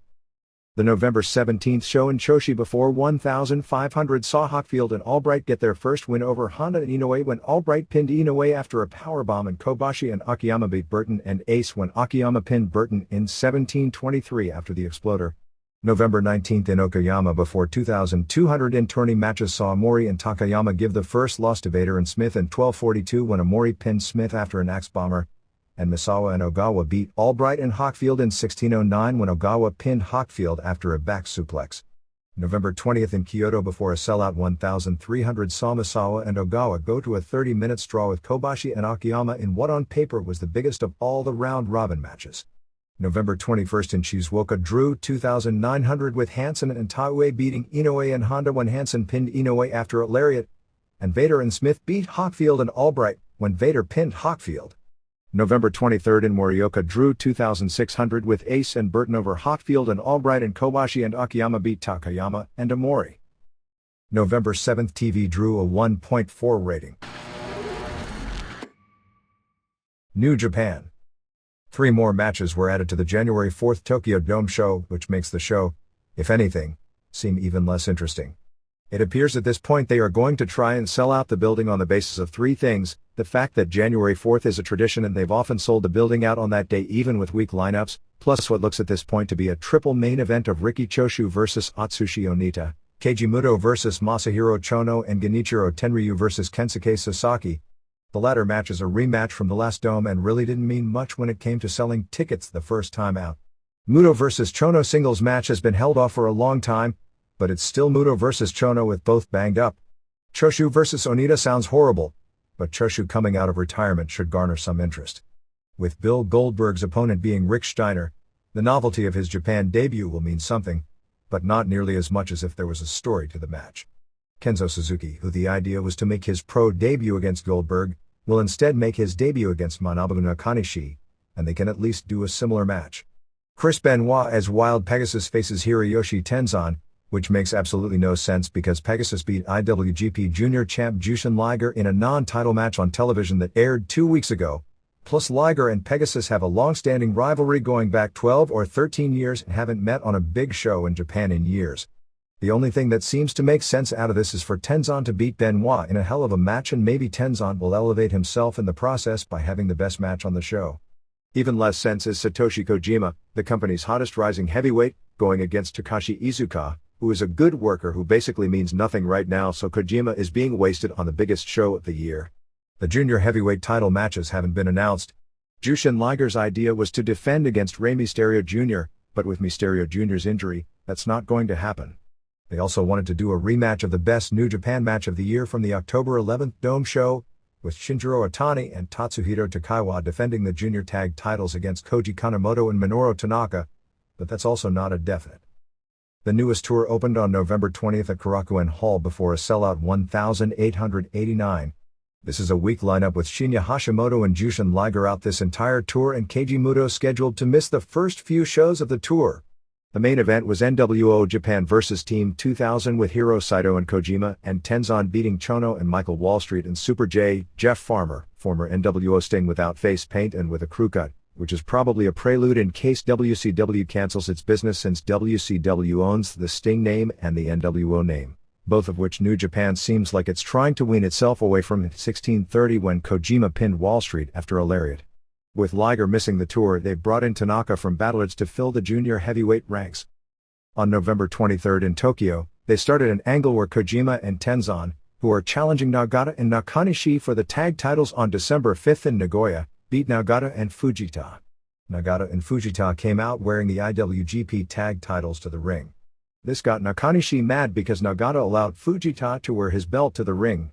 After winning the match, Tenzan and Kojima grabbed the title belts from the desk and walked off with them, causing Nakanishi to get mad at Nagata again since his belt was gone. November 6th TV drew a 3.2 rating. Other Japan notes. Yoji Anjo was interrogated for 7 hours by the Urayasu police. Tokyo Bay NK Hall is located in the Tokyo suburb of Urayasu. On November 19th for possible assault charges in the sucker punch of Akira Maeda after the November 14th UFC show at Tokyo Bay NK Hall, which I guess answers the question as to what this was or wasn't. The police are expected to make an announcement next week since this is such a high-profile case, but they are turning the case over to the prosecutor's office.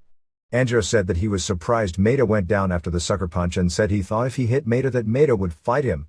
There are reports from people there who said after the punch, Maeda was lying face down on the ground and was out. Anjo said the sucker punch was retaliation for the incident in June 1996 at a Samurai TV party where Maeda hit Anjo basically behind closed doors in an incident that few knew about. The Anjo Maeda story received daily newspaper coverage in Japan. Rings did announce 11 of the 16 fighters for the Group B tournament of their World Mega Battle Tourney, which takes place on December 22nd at Osaka Furitsu Gym. Conspicuous by his absence from the list is Kiyoshi Tamura, the group's current world heavyweight champion and biggest star. You can draw your own conclusions as to why they'd keep their biggest star out of their biggest money tournament in history. The biggest from a name value on the list is Renzo Gracie, who is still unbeaten in this style of fighting and in a non-weight class tournament would be giving up a lot. The others announced were Tim Lasik, who fought in 2 recent UFCs, losing twice, once to a bigger wrestler and once to Tsuyoshi Kosaka, but is an All-American Division II wrestler as well as a good boxer. Castillo Blanco of Brazil, Kosaka, Wataru Sakata, Joop Castell, Volk Han, Bitsaje Terriel, Christopher Haseman, Andrei Kopylov, and Ricardo Fait. The final four from this tournament go into a tournament with Renato Babalu, Antonio Nogueira, Dan Henderson and Ilyakine Mikhail in late February for an 8-man one-night tournament, with the winner getting a $223,000 first prize. It was announced that Mil Mascaras, 61, will return to Japan for 2 more tours next year before retiring in Japan. He'll work for CMLL Japan in February on a tour with his brother Dos Caras, with his big match being an IWA title defense against Scorpio Jr. His Japanese retirement tour for CMLL is scheduled for August.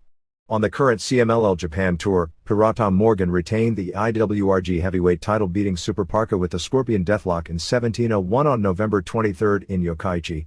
It's interesting because Ultimo Guerrero, who is part of a regular trio with El Satanico and Rey Bucanero in Mexico, is wrestling against Satanico on the tour.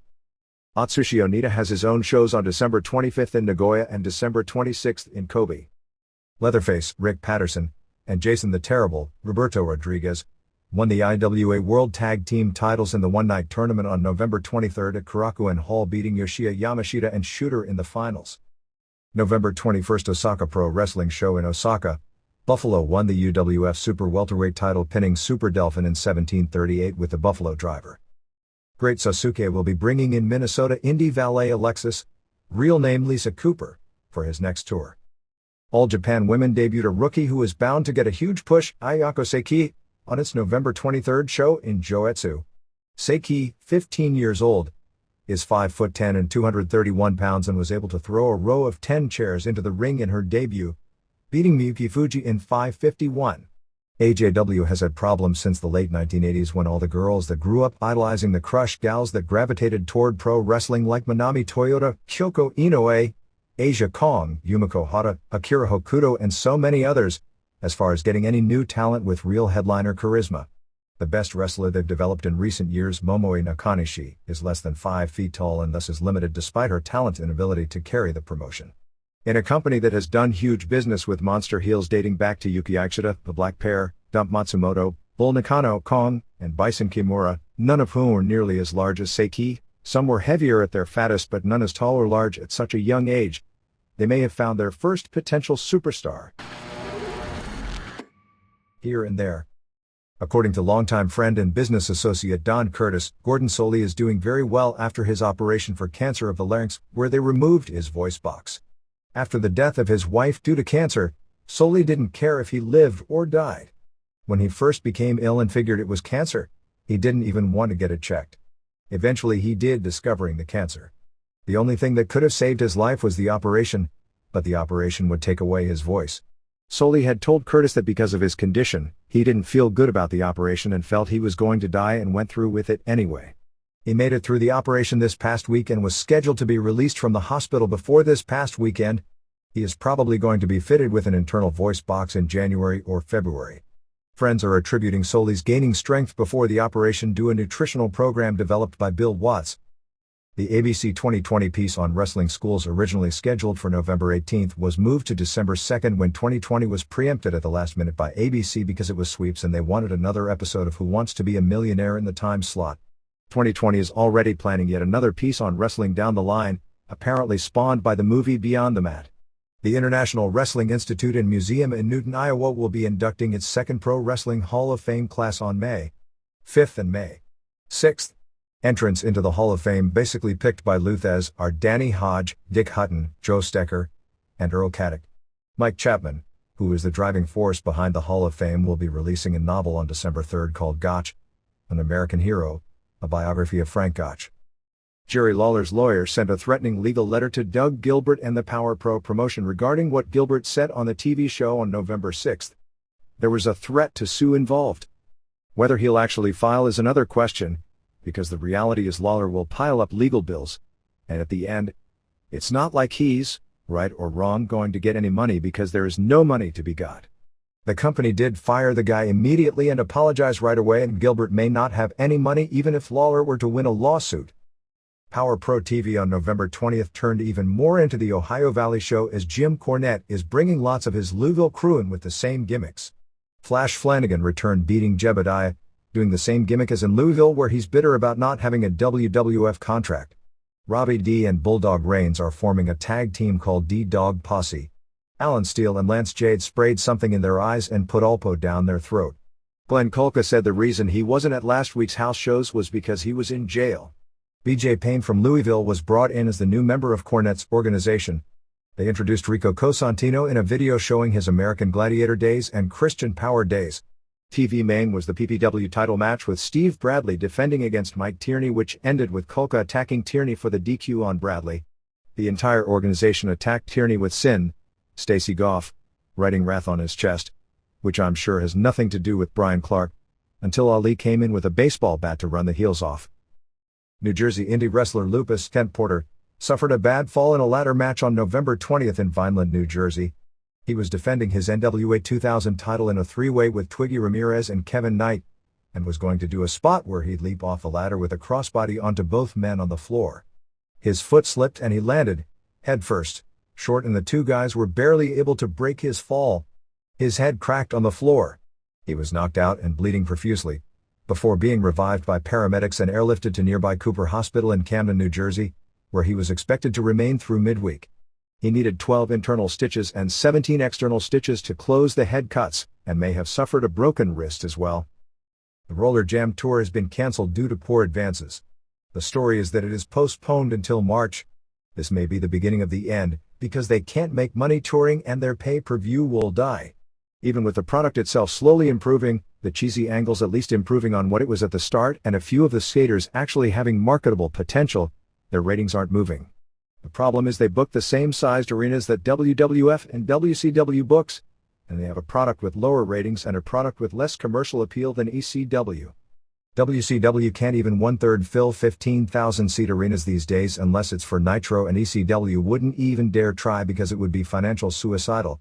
For trivia notes, the real name of R.J. Prudhill Kenneth Loesch III is Tim O'Shea.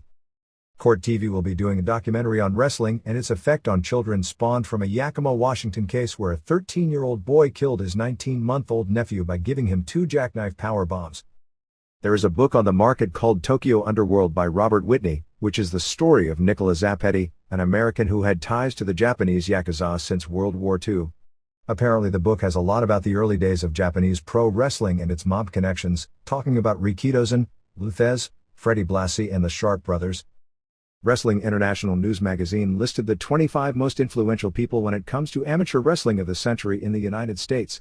Danny Hodge was listed at number 16 and Frank Gotch at number 22. Dan Gable was number 1. According to a newspaper story from a Washington, D.C. alternative paper that interviewed King Kong Bundy, he claimed the series creators of Married with Children, Ron Levitt and Michael Moy, were big wrestling fans. He said the Bundys in the show were named after him. Their next-door neighbors, the Rhodes, were named after Dusty Rhodes, and Al's shoe-selling partner, Luke Ventura, was named after Jesse. This is a theme on a not-so-common, but not uncommon either, indie wrestling fraud. Recently a small-time indie promoter sold his ring and his promotion to 2 of his wrestling school students for $4,000. Of course, the students didn't realize access to running shows required posting a $10,000 bond with the State Athletic Commission, which they didn't have. So the previous promoter, having not signed a non-compete, this is an important lesson for anyone buying a business in wrestling, make sure the person selling signs a non-compete clause. While the other guys were trying to come up with money for their bond, used a new wrestling ring, started a new company with a new name, and starting running in the same buildings using the same talent. Dynamite Kid did a lengthy interview on November 18th to promote his new book. He said the toughest man he'd ever met was Meng. He said his best friends in wrestling were Danny Spivey, Larry Booker, Moon Dog Spot, Harley Race, Jim Hellwig, and Bret Hart. He said when he watches Benoit on television he feels like he's watching himself. He said that he'll never be able to walk again, and to the best of his knowledge there is no operation that would be able to change that. He said his best matches in Stampede Wrestling were 1-hour draws with Bret Hart. He said his favorite company to work for during his career was All Japan. When asked if he could have one last match, what would it be? He said a shoot match against Davey Boy Smith. When asked about his best match ever, he said he couldn't name one but brought up matches with Bret in Stampede Wrestling and matches in Japan against Satoru Sayama, Tatsumi Fujinami, and Riki Choshu. When asked what he would have done had he been in Bret Hart's position in 1997, he said that he would have first off taken WCW's offer. He said he would have never agreed to a spot where he'd be put in a submission hold knowing the situation, but then said if he suspected McMahon would screw him, that he simply wouldn't have shown up for the match and would have kept the belt. He said he wouldn't attend a show in the UK or work as an announcer because he wouldn't want to embarrass himself in front of an audience being in a wheelchair. He thought the Paul White's father cancer angle was disgusting. When asked about his steroid use, he said nobody ever told him to use steroids, but if he didn't use them, he'd have never had a job with the WWF. He said steroids were partly to blame for his current physical condition, but he blames it more on the bumps he took. Ohio Valley Wrestling on November 27th has its first Thanksgiving Thunder show at Louisville Gardens. Features new champ Rico Cosentino, beat Rob Conway for it on November 10th, defending against Nick Dinsmore, and the debut of Steve Bradley defending the PPW title against Damaja. Davey Boy Smith worked for Stampede Wrestling on November 19th in Calgary against Principal Dave Pound. They did some sort of angle to set up a return date in a cage. In addition, Smith argued with old rival Bad News Allen, who was doing color. For those keeping track of morbid stats, you can add another one. In August, a 12-year-old boy beat a 6-year-old girl to death in Fort Lauderdale by copying pro wrestling moves. The trial is forthcoming. John Tenta's All-Star Wrestling Tour of England has been extended at least for another month since his appearances have significantly boosted attendance. Tenta is wrestling as Earthquake. The Earthquake character is a lot bigger deal in England than in the US because he was the top heel in the company at the time WWF Wrestling first hit it big on television in the market. Whomever is on top at the first impact of TV in any market can be a major star forever. Witness Conan, Octagon and Vampiro in Mexico, whose real main claim to fame were simply being the first superstars introduced by television nationally, or even territorial equivalents dating back from the beginning of time. The San Jose Mercury News will be running a story on myself, tentatively scheduled for December 12th, which may wind up being rather controversial. In Puerto Rico, Chicky Star beat Glamour Boy Shane on November 13th in Naguabo, Puerto Rico to win the WWC TV title. On the same show, the Universal title was held up after a match with Carlos Colon versus Ray Gonzalez, and Maelo Huertas won the WWC Junior title beating Sean Hill. Huertas lost the title to El Rockero on November 20th in Quille, Puerto Rico, but that isn't confirmed. The Universal title being held up set up a match on November 20th in Quille, Puerto Rico with Carly Colon handcuffed to El Exotico. The finish in Naguabo saw a ref bump, a second ref came in and Gonzalez got the figure 4 using the ropes to score a pinfall, but the first ref recovered and had seen Gonzalez use the ropes. The November 20th match must not have had a conclusive finish because the title is still held up pending no DQ matches on November 27th in Guaynabo and November 28th in San German. They did an angle where the heel group, called the Millennium Family, Gonzalez, Victor the Bodyguard, Chicky Star and El Exotico, tried to buy Victor Jovica's stock in the company, but Jovica said the company wasn't for sale. They are planning 3 major shows from December 17th to December 19th, billed as the Century End Tour. The only names announced were Jose Rivera Sr., Abdullah the Butcher and Ivan Koloff. Those listed in the commercials for the shows are Jimmy Valiant, Roddy Piper, Iron Sheik, the Sheepherders, Ron Garvin, Terry Funk, Wahoo McDaniel and Kimala, but I don't think that means anything. Carly Colon's debut will be November 27th in Guaynabo, Puerto Rico. New Jersey indie worker Harley Lewis is now working for the WWC. In the latest worked angle involving pro wrestlers on Jerry Springer, on November 23rd, wrestlers Bart and Brad Batten and Ricky Nelson appeared in some sort of romantic problem involving some stripper-looking woman. New Jersey indie manager Rocco Mazza's bid for the New Jersey Assembly fell short. I believe Tito Santana was also running for election in New Jersey, which got surprisingly little pub. Mazza, who never promoted his wrestling background in the election nor was it used in any publicity during the race, was treated as a serious candidate and even received 2 area newspaper endorsements. From the recent tryouts, Roller Jam picked up 3 new people that will be immediately plugged in as star talent, including an African-American female to do and Sam Angle with Tim Washington. United Kingdom promoter Lewis Blaine had to cancel some shows because the local city council, due to the Owen Hart death and the bad publicity the Raw program has received, has increased liability insurance needed to run a show from £1 million, $1.6 million, to £5 million, $8 million, and decreed that 2 ambulances and a doctor must be on hand at every show. Extreme Pro Wrestling on November 26th in Reseda, California has Nicole Bass, porn star Jasmine St. Clair, Michael Modest, John Cronus, Pitbulls and Missy Hyde all booked. Pennsylvania Championship Wrestling has canceled all shows until March. Promoter Blaine DeSantis was told to slow down due to some health problems, and he's in the process of writing a book, having nothing to do with wrestling. Superstar Billy Graham is looking for memorabilia, in particular old programs and magazine or newsletter stories on his career. He's in the process of writing an autobiography and is looking for anything to help him with dates and storylines from the 70s since most information from that period isn't available through traditional means since wrestling got little real coverage in those days. For those who are collectors from that period, you can contact him at 602-788-4662. Savio Vega, who hasn't worked U.S. rings since his career-threatening neck injury which was badly aggravated in the WWS Brawl for All Against Draws, worked November 12 in Miami for Florida Championship Wrestling on a show which included D'Lo Brown. Vega may have worked Puerto Rico of late, but if not, will be working there as a headliner early next year when Victor Quiñones' IWA promotion gets off the ground. He worked one show in Japan on October 17 under his former ring name TNT for the Battlert/Michinoku Pro Combined show. Among those in attendance at a November 5 Ultimate Pro Wrestling show in Southern California were Ivory, Sting, Rob Van Dam, who all did an autograph signing at the show, along with Boss Rutan, Oleg Toktarov, Lou Ferrigno and Ken Norton Sr. MMA. The Walker, Texas Ranger episode featuring Frank Shamrock as the toughest prison fighter leading to a showdown with Chuck Norris aired on November 20. Randy Savage was also in the episode. Savage actually got billing above Shamrock even though he was a minor part of the show because he's the bigger name.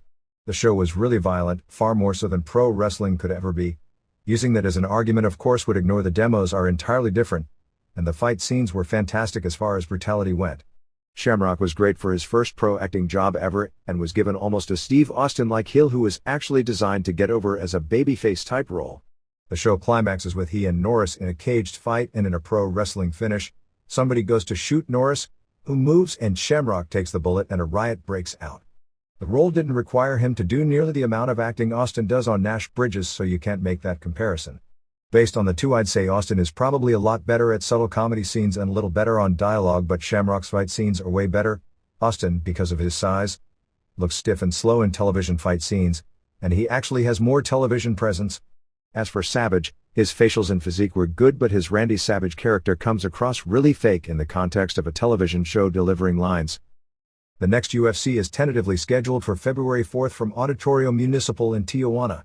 For some reason, coming from Mexico to the public is going to appear as though they can't even book a show in the US and are running out of the country.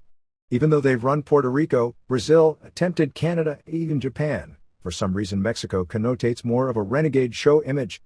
Semaphore Entertainment Group is planning 7 shows in 2000 minimum, more if there is a cable breakthrough. They announced 9 shows in 1999 but ended up doing 6. Former UFC heavyweight champ Randy Couture is appearing in a Nike commercial. It shows battle scars from sports, surgically repaired knees and shoulders with the scars, a surfer who had a shark bite a chunk out of his leg, etc., and Couture's cauliflower ears are also shown as a battle scare. Pat Miletic, the UFC lightweight champ, faces Jose Pele Landy Johns, a top-rated Brazilian, on a World Extreme show on January 15 in New Orleans.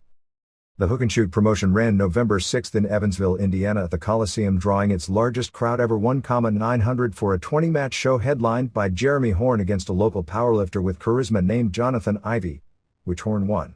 They also had an 8-man submission rules tournament won by Antonio Nogueira of Brazil, the same fighter who advanced to the finals of the Rings tournament on October 28.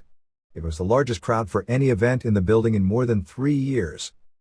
The Kyokushin World Cup tournament we wrote about 2 weeks ago, which Francisco Filio won, is not an annual event, but like the Olympics or the World Cup in soccer, an every 4-year event which is a huge deal in Japan when it takes place. After being surprisingly eliminated in the K1 Grand Prix tournament, Mike Bernardo has signed to challenge WBF World Boxing Champ Joe Hip in January. Bernardo was unbeaten in pro boxing in his native South Africa before turning to kickboxing, where he became one of the best heavyweights in the world. But these are 2 entirely different sports. Minoru Suzuki has his first match in 1 year on Pancrace's December 18 show at Yokohama Bunka Gym against Sanae Kikuta. The Shudo Valley Tudo Open Japan 1999 show takes place on December 11 at Tokyo Bay NK Hall, which is traditionally the group's biggest show of the year. The main event pits the group's star fighter and the most exciting submission fighter in the world, Rumina Sato, facing Rafael Cordeiro from Brazil, and Kaoru Uno versus Andre Pederneiras, who recently lost to Miletic in a UFC lightweight title match. The theme of the show is Japanese versus Brazilians up and down the entire card. ECW. The acclaimed video game deal, which is largely completed a few months ago, was officially announced this week since Acclaim's contract with the WWF, which has moved to THQ for a highly acclaimed WrestleMania 2000 game, just expired on November 17th.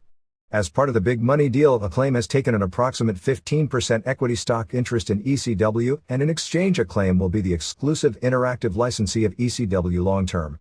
The money will allow ECW to pay off much of its existing debt and be on a firmer financial footing. Acclaim also is doing the video game deal with Roller Jam. The ECW video game, which at first they were hopeful of being able to get out for the Christmas season, isn't going to make it, and it's scheduled to hit the streets on February 17th. The game, ECW Hardcore Revolution, is expected to be the first pro wrestling game with an M rating and will be backed with a multi-million-dollar TV ad campaign and target 17 and over. The game will feature barbed wire matches among other innovations. There was a major angle shot on November 20th in Peoria, Illinois. As it turned out, ECW was playing in a small building that was adjacent to the major arena in town, which was housing a Limp Bizkit concert before about 15,000 fans. They worked out a deal with the band to shoot an angle. The original idea, which was dumber than dumb, was for Balls Mahoney to run down the band, and then Fred Durst, the band's lead singer, who was like 150 pounds, would clothesline him and he'd take a bump. Being that Mahoney is a face and his gimmick would make him like that music, it made no sense. It was modified into what everyone described as a fantastic angle. Steve Corino came out and ran down Limp Bizkit's music, saying that he favors the Backstreet Boys. He said all the fans come to concerts just as an excuse to get high or drunk, so he got immediate heel heat.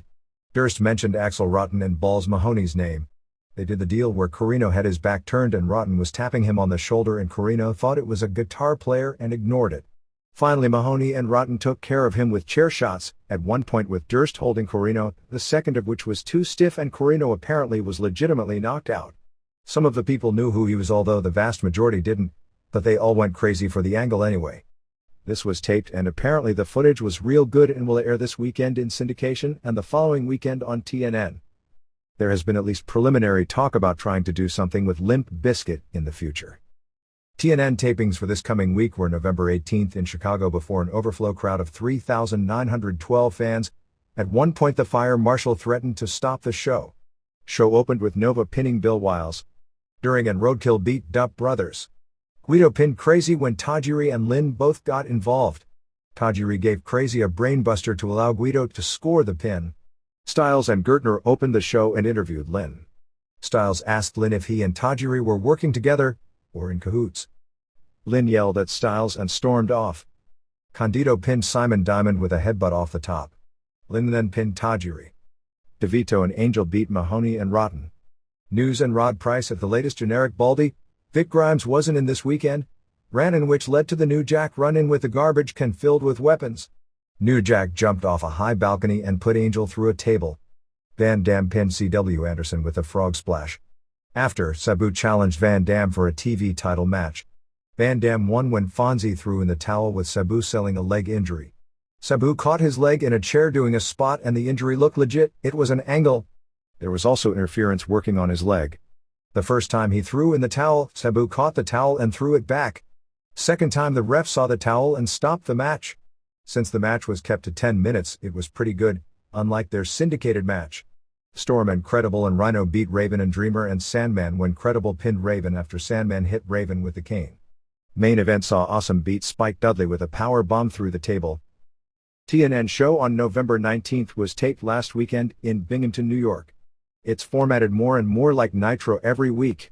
The show opened with Rhino doing a promo challenging both Raven and Dreamer by himself for the tag titles.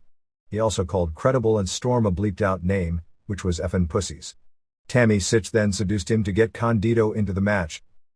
Lynn pinned Crazy in 5:12.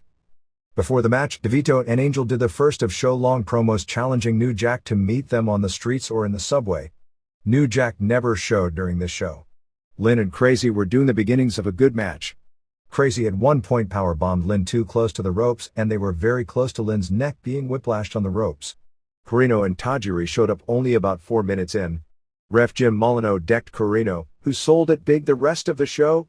Tajiri Blue missed at Molyneux and gave Crazy and Brainbuster, and John Finnegan came in to count as Lynn pinned Crazy. Jim Mitchell, WCW's James Vandenberg / SMW's Daryl Van Horn, showed up giving Corino his last rites in several different religions, then saying it was a stupid gig but it was better than managing Wrath and Mortis. They billed the Rotten and Mahoney vs. Vito Lograsso and PN News as a loser of the Fall leaves town. It was not ever billed as such in the building. It only went 2:29 before Lograsso was pinned, so I guess this was his blow-off. They didn't air any of the post-match since it involved Vito and Angel, who were supposedly on location, and New Jack. In promos for the upcoming house shows, they were again pushing cat fights instead of wrestling as the main house show draw. Main was Raven and Dreamer beating Condito and Rhino. They introduced a new silicone bag for during. Raven put Rhino through a table. Sitch gave Dreamer a low blow to set up the cat fight spot. Basically the match was brawling outside to build to the spot with Sitch and Francine. Francine gave Sitch a DDT and Dreamer gave Condito a DDT for the pin in 10:29. Corino and Victory came in after. Sandman made the big entrance and the crowd went nuts for him and he cleaned house with the cane shots until Raven attacked him. Dreamer pulled Raven off. Sandman went to hit Raven with the cane but hit Dreamer instead. Credible and Storm hit the ring as the show ended. The syndicated show was built around the most recent Sabu vs. RVD match from the ECW arena. It was very similar to the last time these two did a pay-per-view match, which was too long. There were some good spots, although not nearly as many as their pay-per-view match. RVD in particular was way toned down. They tried to use more mat wrestling and psychology, but the problem is neither is good at it and the crowd doesn't buy it from them yet. The bell rang signaling a draw out of nowhere and the crowd booed it. One real problem, and this isn't limited to ECW, is by dropping the 5-minute and 10-minute calls, you can't use the times to build heat in a 20-minute straw match as you could in the past, because nowadays if you give times, it's a signal to the crowd they are going the time limit because times are never given. So then the bell rings out of nowhere and fans hate it. It appeared to be closer to 17 minutes but Heyman may have done some editing. It was okay early but got progressively worse and more sloppy as time went on and you'd be hard-pressed to give it more than 1 star by the time the first bell rang because the final few minutes got pretty bad. There were a lot of chants piped in post-production during this match because you would hear chants and see nobody in the crowd doing them or even reacting. They went 5 minutes more, which started with good mat wrestling and the crowd was into it. Sabu used a somersault Arabian facebuster and landed badly with the edge of the chair really hitting the side or RVD's face. RVD had earlier suffered a bloody nose and his eyes were blackening. They did some good near falls and then Sabu clamped an armbar in the middle. Unfortunately, it was poorly executed, which wouldn't have made a difference, but fans didn't buy it at all, not because of the execution, but because they don't believe in the armbar as a finish, so it killed the crowd. The crowd booed again when the time limit expired. They did a second 5 minutes overtime with Sabu doing a plancha over the post and RVD doing a great spot which ended as a split-legged moonsault. They didn't give the crowd a chance to boo again. They started running people in and having chaos to distract and simply end the match without a winner. Overall, this once again showed that these guys are a lot better off doing a 12 minutes match than a 27 minutes match. If you just watch for occasional good moves, then this was a good match, but well below their usual standard. It's expected the site of the January 9th pay-per-view show will be announced this week. Nothing is official for the show, but the main programs they are building right now are a 3-way tag team feud with Raven and Dreamer, Storm Incredible and Rhino and Condito, and a 4-way singles program with Crazy, Tajiri, Lin and Guido. Ikuto Hidaka from Battle Arts is expected to get a look this weekend. There is more talk about some WWF developmental talent besides Vic Grimes. Glenn Kulka's name has been mentioned, getting a look. There were feelers sent by Arnold Schwarzenegger's people about doing ECW to promote his movie because he had such a good time doing SmackDown, but it didn't materialize as the sides couldn't agree to, among other things, creative content. Lograsso's departure from ECW had more to do with him being signed by WCW.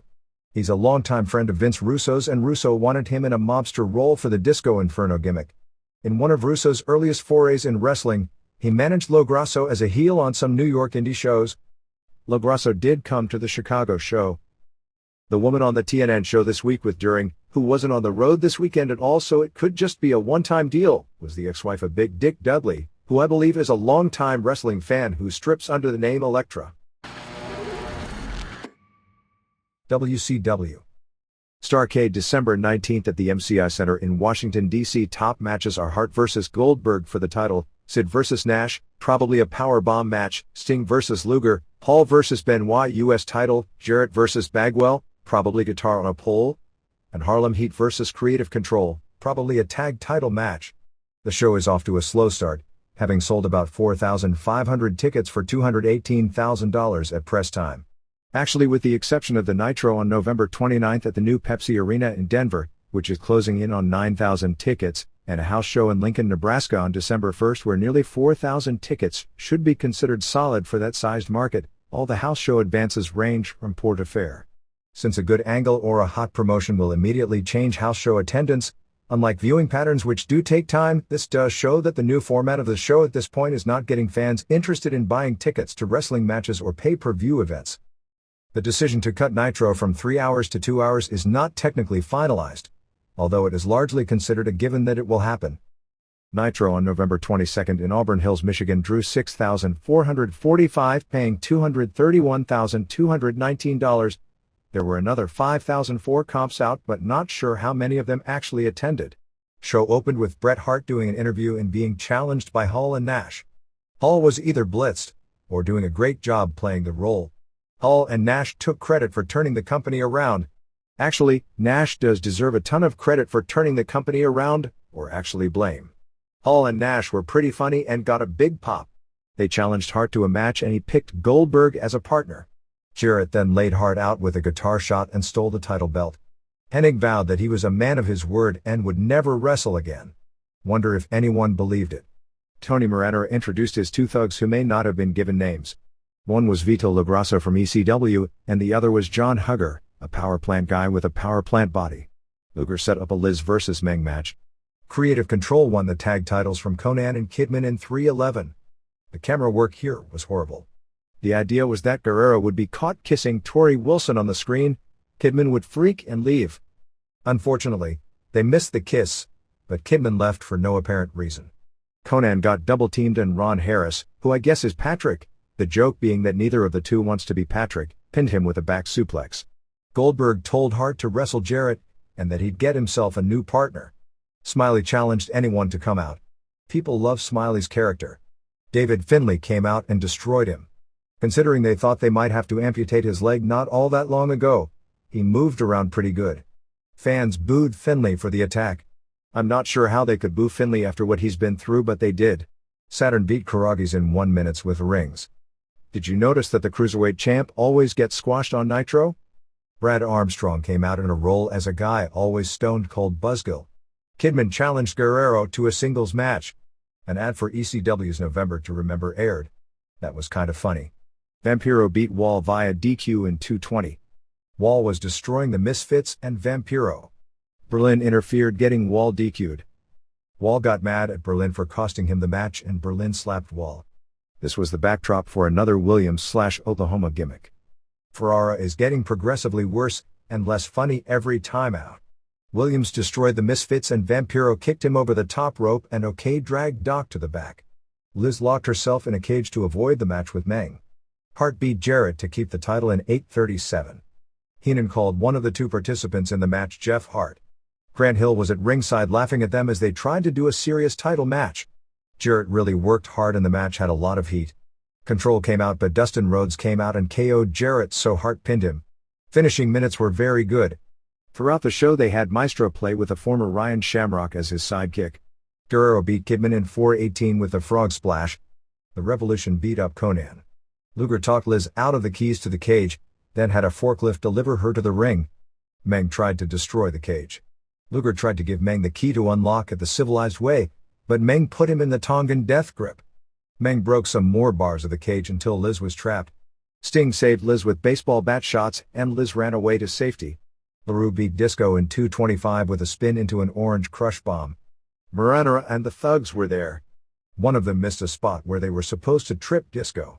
The Thugs beat up the ref and LaRue and went after Disco. LaRue made a comeback and hit Hugger with a weak chair shot and hit LaGrasso with a slightly below par chair shot. LaRue then put Moranera to sleep and put him in the body bag meant for Disco. Duggan got mad at Russo, who told him to clean the toilet, since he'd had the runs for a week, with a toothbrush. Duggan later cleaned it with Russo's own toothbrush. Duggan is going to get over huge in this role. You know what the problem is? Then he'll be back in the ring wrestling. Tigress beat Spice in 1:57. A total calamity that the fans hated. This was going to stink no matter what, but leave it to WCW to do a match that has no value but to show skin, and then not show skin. This was worse than amateur hour.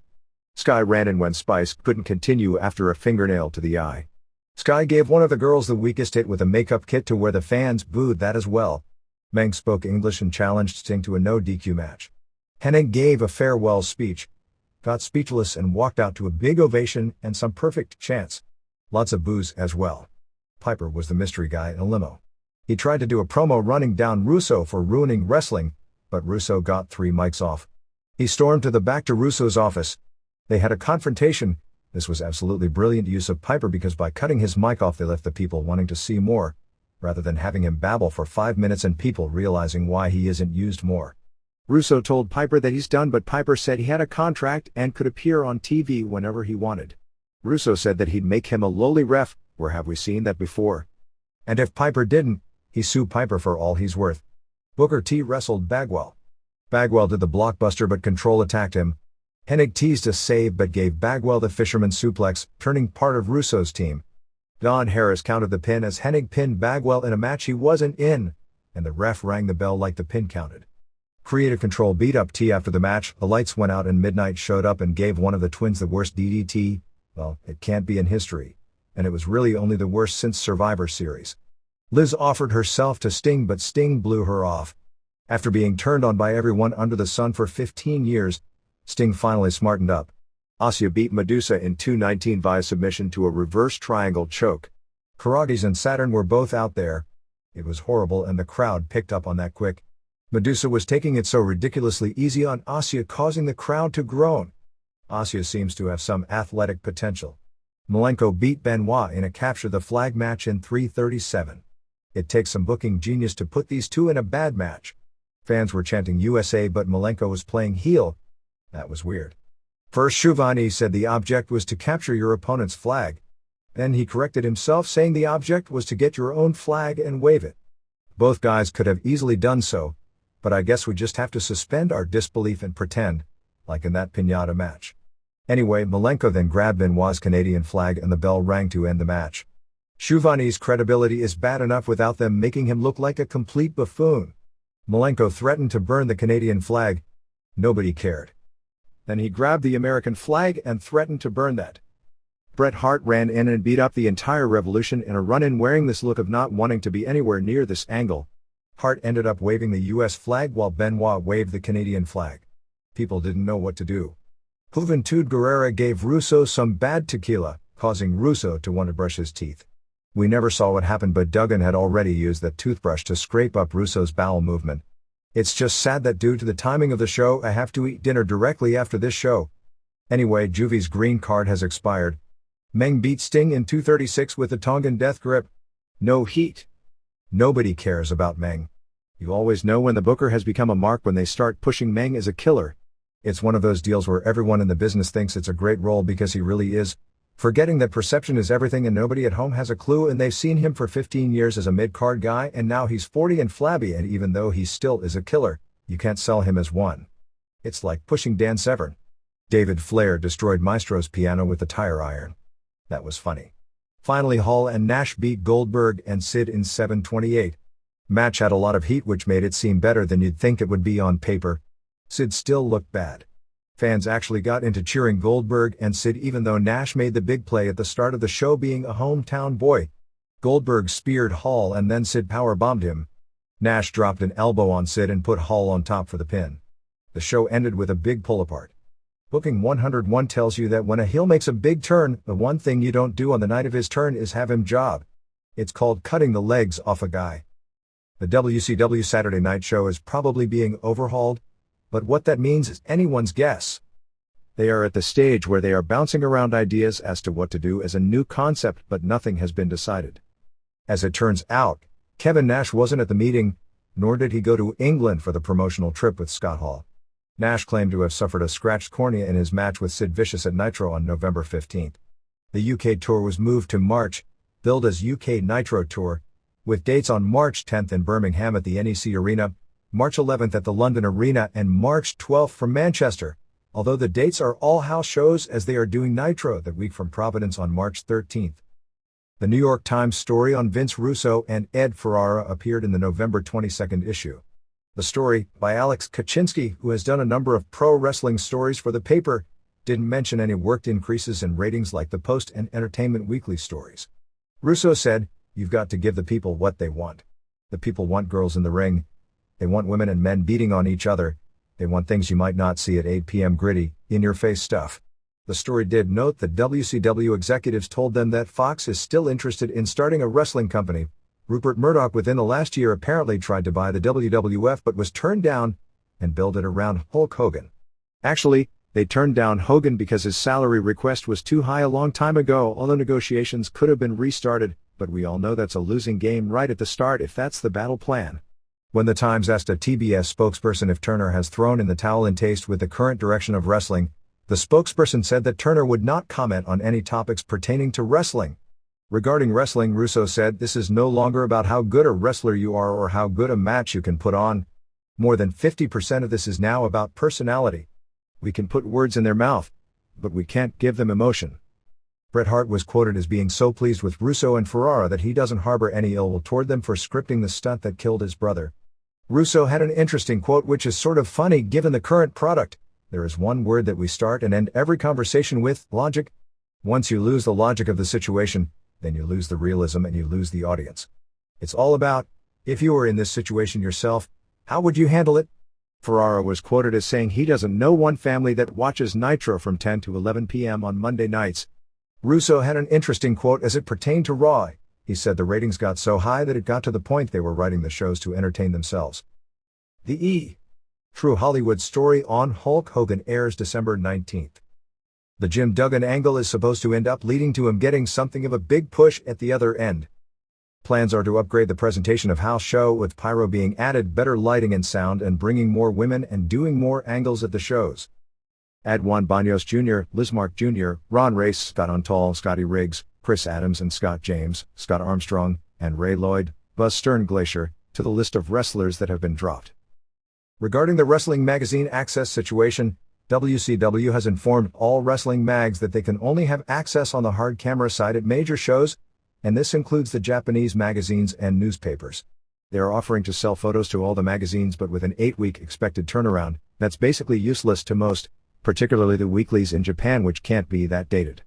In Toronto for the pay-per-view, the magazine photographers had to shoot from the stands. The Japanese magazines were also told they could only have access at 2 shows per month maximum.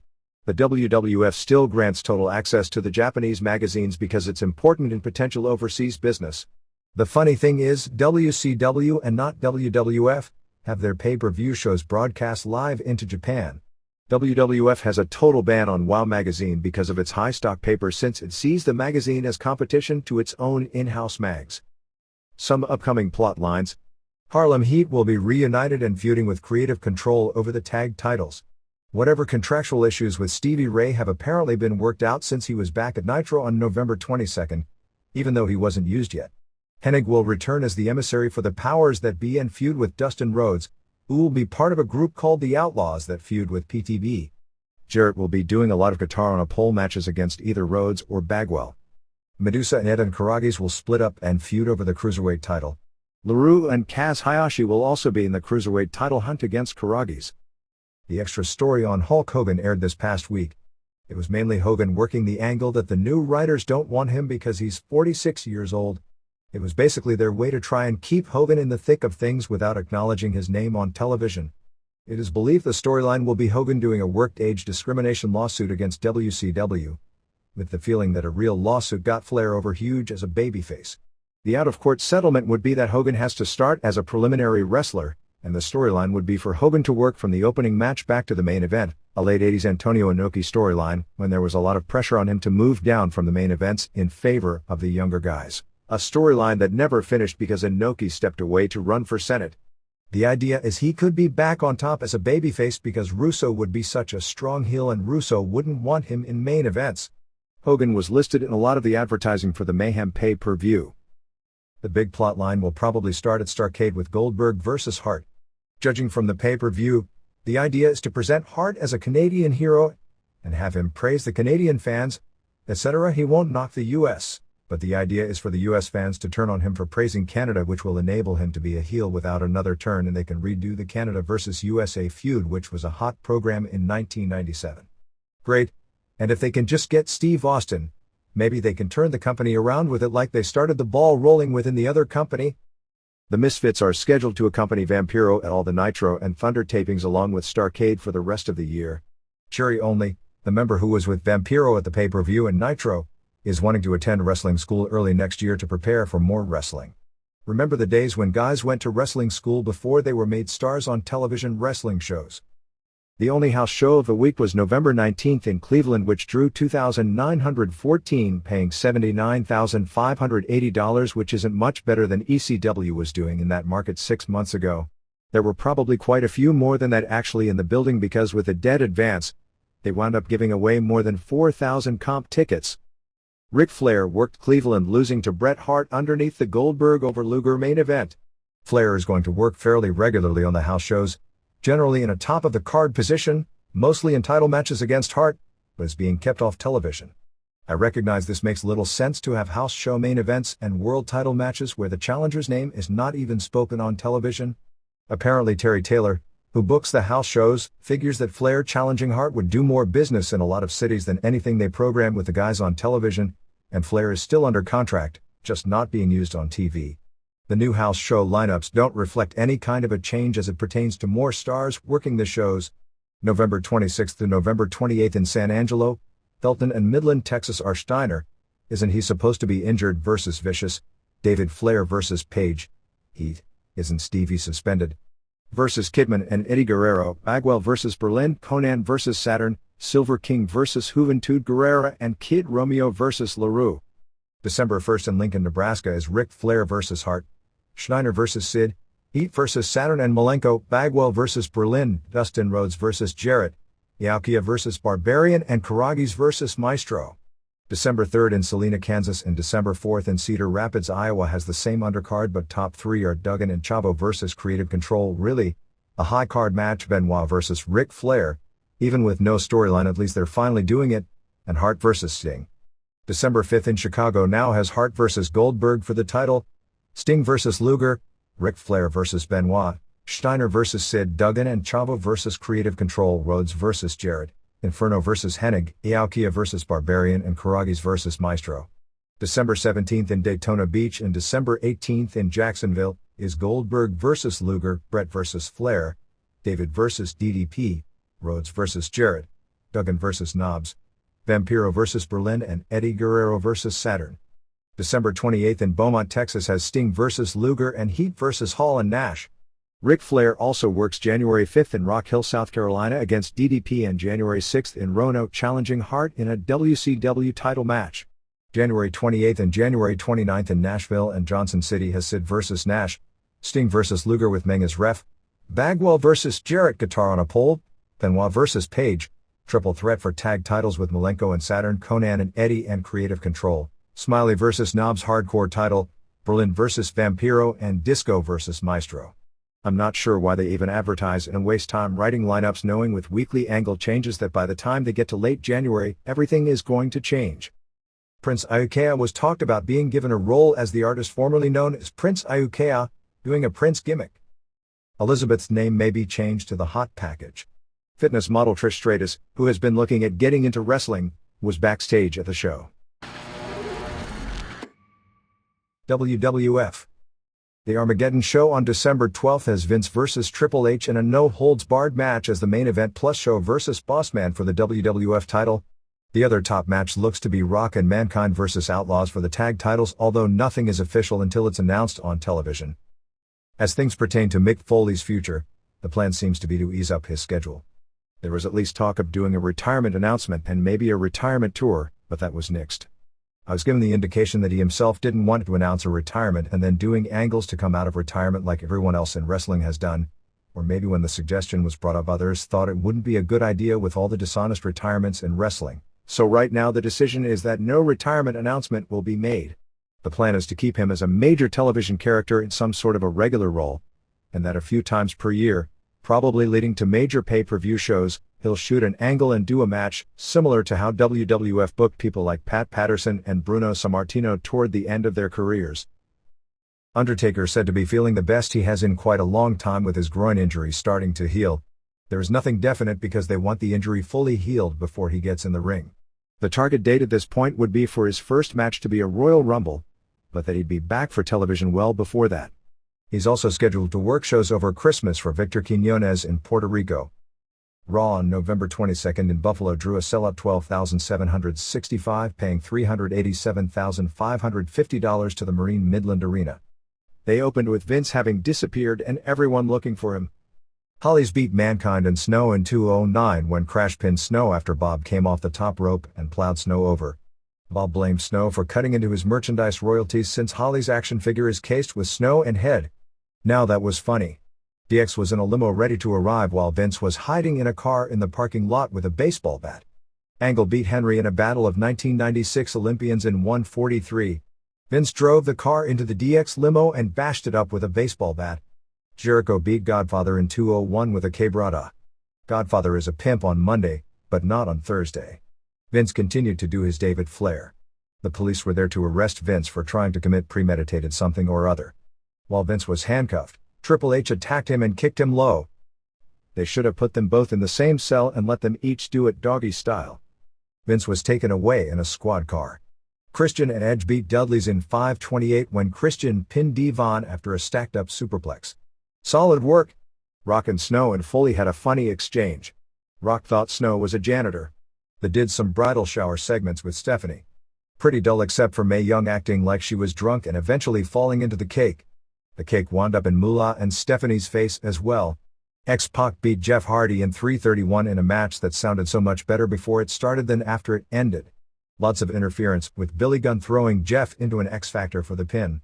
Outlaws and X-Pac laid out the Hardys after the match. Mr. S did something to Terry Runnels but we didn't get to see what it was. Show beat Kane via countout in 2:53 to keep the WWF title. These two have had worse matches. Viscera tried to put the moves on Tori again. Kane jumped out of the ring to save her and was counted out. Fans hated this finish, booing loudly. Kane vs. Viscera is going to be one hell of a hot program. Show bodyslammed Viscera after. Triple H did an interview and said Vince attempted vehicular manslaughter a second time. Shane came out and said Vince accepted their match on the pay-per-view. DX all jumped Shane and half the world got involved in a brawl with Gunn pretending to hurt his knee, canceling an announced tag title match for Test and Shane vs. Outlaws. Venus and Bulldog vs. Too Cool went like this. Bulldog went to powerslam Taylor, whose legs hit Venus. Venus walked out. They were going 2-on-1 on Bulldog until the posse ran in for the DQ to help Bulldog in 127. Rikishi, who is Sola Fafatu, plus about another 50 pounds, doing the Yokozuna gimmick, including the Yokozuna moves. He has bleached blonde hair and while his butt is gigantic, it's a lot smaller than Rodney's. He sat on Rodney and danced with Too Cool. They plugged the hell out of Arnold's movie. Test beat Road Dogg with Shane as ref in 128 when Test pinned Dogg with his own pump handle slam doing it doggy style. Rock was in a handicap match against Albert and Bossman when Mick Foley sans mask came out to be his partner and reformed the Rock and Sock connection. He put the Socko Claw on both guys. Rock then used the rock bottom and People's Elbow on Albert and Foley pinned him in 3:53. Finally Triple H wrestled the Acolytes in a handicap match. Poor choice as a main event as the ratings showed. No heat at all. Triple H hit the ref but it was no DQ. Triple H was getting killed until Bradshaw accidentally clotheslined Farouk. Triple H hit Bradshaw with a chair and left. As he got to the entranceway, Vince, who had been released from prison by this time, they even mentioned Jerry McDevitt as getting him out, clocked Triple H with a chair and threw him off the stage. It must have been padded on the ground since the cameras specifically showed him going over but not his landing. Also at the Buffalo tapings before Raw began, among those getting looks before the show were Joe E. legend Joe Hilken, who has signed a developmental deal, Tom Power, Southern California wrestler Tom Howard I believe, who got to pin Papi Chulo and Brian Anthony and Paul Atlas, two indie guys from the Pittsburgh area. All were set to look decent to good but the crowd had no interest in seeing them. In promoting the show, Mick Foley was on a radio show and claimed in the book-burning angle that they actually couldn't find a copy of the book anywhere, so they photocopied the cover of the book and put it on another book for the angle. SmackDown and Heat were taped on November 16th in Cincinnati. Among those getting tryouts were Steve Langley, former WCW jobber Johnny Swinger, who is friends with Edge as they were trained together in Toronto. Papi Chulo beat Power. Heat included Kaientai attacking the Acolytes. Headbangers beat Venus and Stasiak. After Stasiak dropped the fall, Venus turned on him. Fatu in his new gimmick beat Tracy Smothers. Devon Dudley pinned D'Lo Brown. Main event was Kaientai vs Acolytes in what was billed as a scientific match. Of course the Acolytes paid no attention to that, got DQ'd and killed Kaientai in the process. SmackDown opened with DX beating up Patterson and Briscoe backstage. Briscoe was crying like a baby and Patterson had stage blood coming from his nose and mouth. Too Cool beat Christian and Edge in 4:14 when Christopher came off the top rope with a leg drop on Christian, who had Taylor pinned, and reversed the pile. Can gave Christopher a flapjack after the match. Angle beat Gangrel in 2:34 with his back suplex. Stephanie was all gushing opening up wedding presents while Test could have cared less playing his WWF video game. Seriously, he was busy and she wouldn't leave him alone. Those video games require full and complete concentration. Anyway, Test left and DX beat him up in the parking lot and poured garbage on him and stuffed him into the trunk of a car and Billy Gunn drove off. Speaking of Billy Gunn, some of the leading suspects when it comes to ran over Austin R1, Steve McMichael 2, Rena Mero. They did say the driver had blonde hair. 3, Carmen Electra. Seriously, if this angle is booked anything like WCW booked the exact same angle, they have no idea either. Bulldog pinned Godfather to keep the European title in 2:04 with the power slam. Godfather was distracted by the guy with a sign and also Posse jumped high Moss well. The Posse was paying money for the hose. They got very little for their financial investment. DX argued with Vince while Stephanie started pounding on Triple H. Viscera started hitting on Tori. He is not a very smooth ladies' man. I was waiting for him to say, "Do you know why they call me the Giant?" "Oh sorry, wrong case." Kane jumped him. Big Show choke slammed Bob Holly to keep the title in 131. He choke slammed Crash after and Bossman attacked him. Test was driven back and they said his nose was broken again. They must have purchased a huge supply of makeup blood at a discount. Kane choke slammed Viscera in 2:02. Even in short form this was horrible. Viscera, now called Big Vis, tried to kiss Tori. Triple H gave Test and Stephanie a catcher's masterwear on the honeymoon. There are actually several different ways of taking that present. Ivory kept the title in a three-way hardcore match over Luna and Jacqueline in 4:32. They were brutalizing each other with some lethal shots with popcorn, not to mention giving each other severe bruises by throwing carbonated beverages at each other. Ivory pinned Jacqueline in the kitchen of the arena after hitting her with a pretzel sheet. They showed clips of Mankind and Al Snow in Las Vegas. Sort of funny. Jericho beat Mark Henry with a quebrada in 44 seconds. Outlaws kept tag titles beating Hardy Boys in 4:38 when X-Pac interfered giving Matt an X-Factor and Dog pinned him. Good TV match. There was a fire in Vince's office. Shane, Vince, and Test were barely gasping for air but we didn't know if Stephanie was going to live through it or not. Rock beat Bossman in 3:09 with the Rock Bottom. Considering Bossman is challenging for the title on the next pay-per-view, they probably could have waited 3 weeks for Rock to get his win back. Albert and Bossman jumped Rock after but Show made the save. The Hollies ran in for no purpose other than so Rock could clean house with Rock Bottoms on them. The show ended with Triple H cutting a promo challenging McMahon to a match to where if he wins, Vince can't fire him or cut his pay, and threatened to sue Vince if Vince hit him. Vince was fine after his near-death experience 5 minutes earlier. Unfortunately, it wasn't test night, as Shane and Stephanie were on the ground again, apparently having fallen downstairs. Vince ran away to see what was going on as the show went off the air. On the WWF UPN deal, UPN is paid $300,000 per week by the WWF for the time slot, so that works out to $15 million per year minimum. UPN also receives bonuses based on ad sales, 50% of gross ad sales above $250,000 per week and after deducting 15% ad agency commissions. Basically, if the commercial time is sold out for the 52-week season, it would result in UPN's revenue from SmackDown being in the $23 million range, and the WWF's profit for the year for doing SmackDown from ad sales above production costs would also be $23 million. The Music Volume 4 dropped all the way to number 17, selling 89,853 units.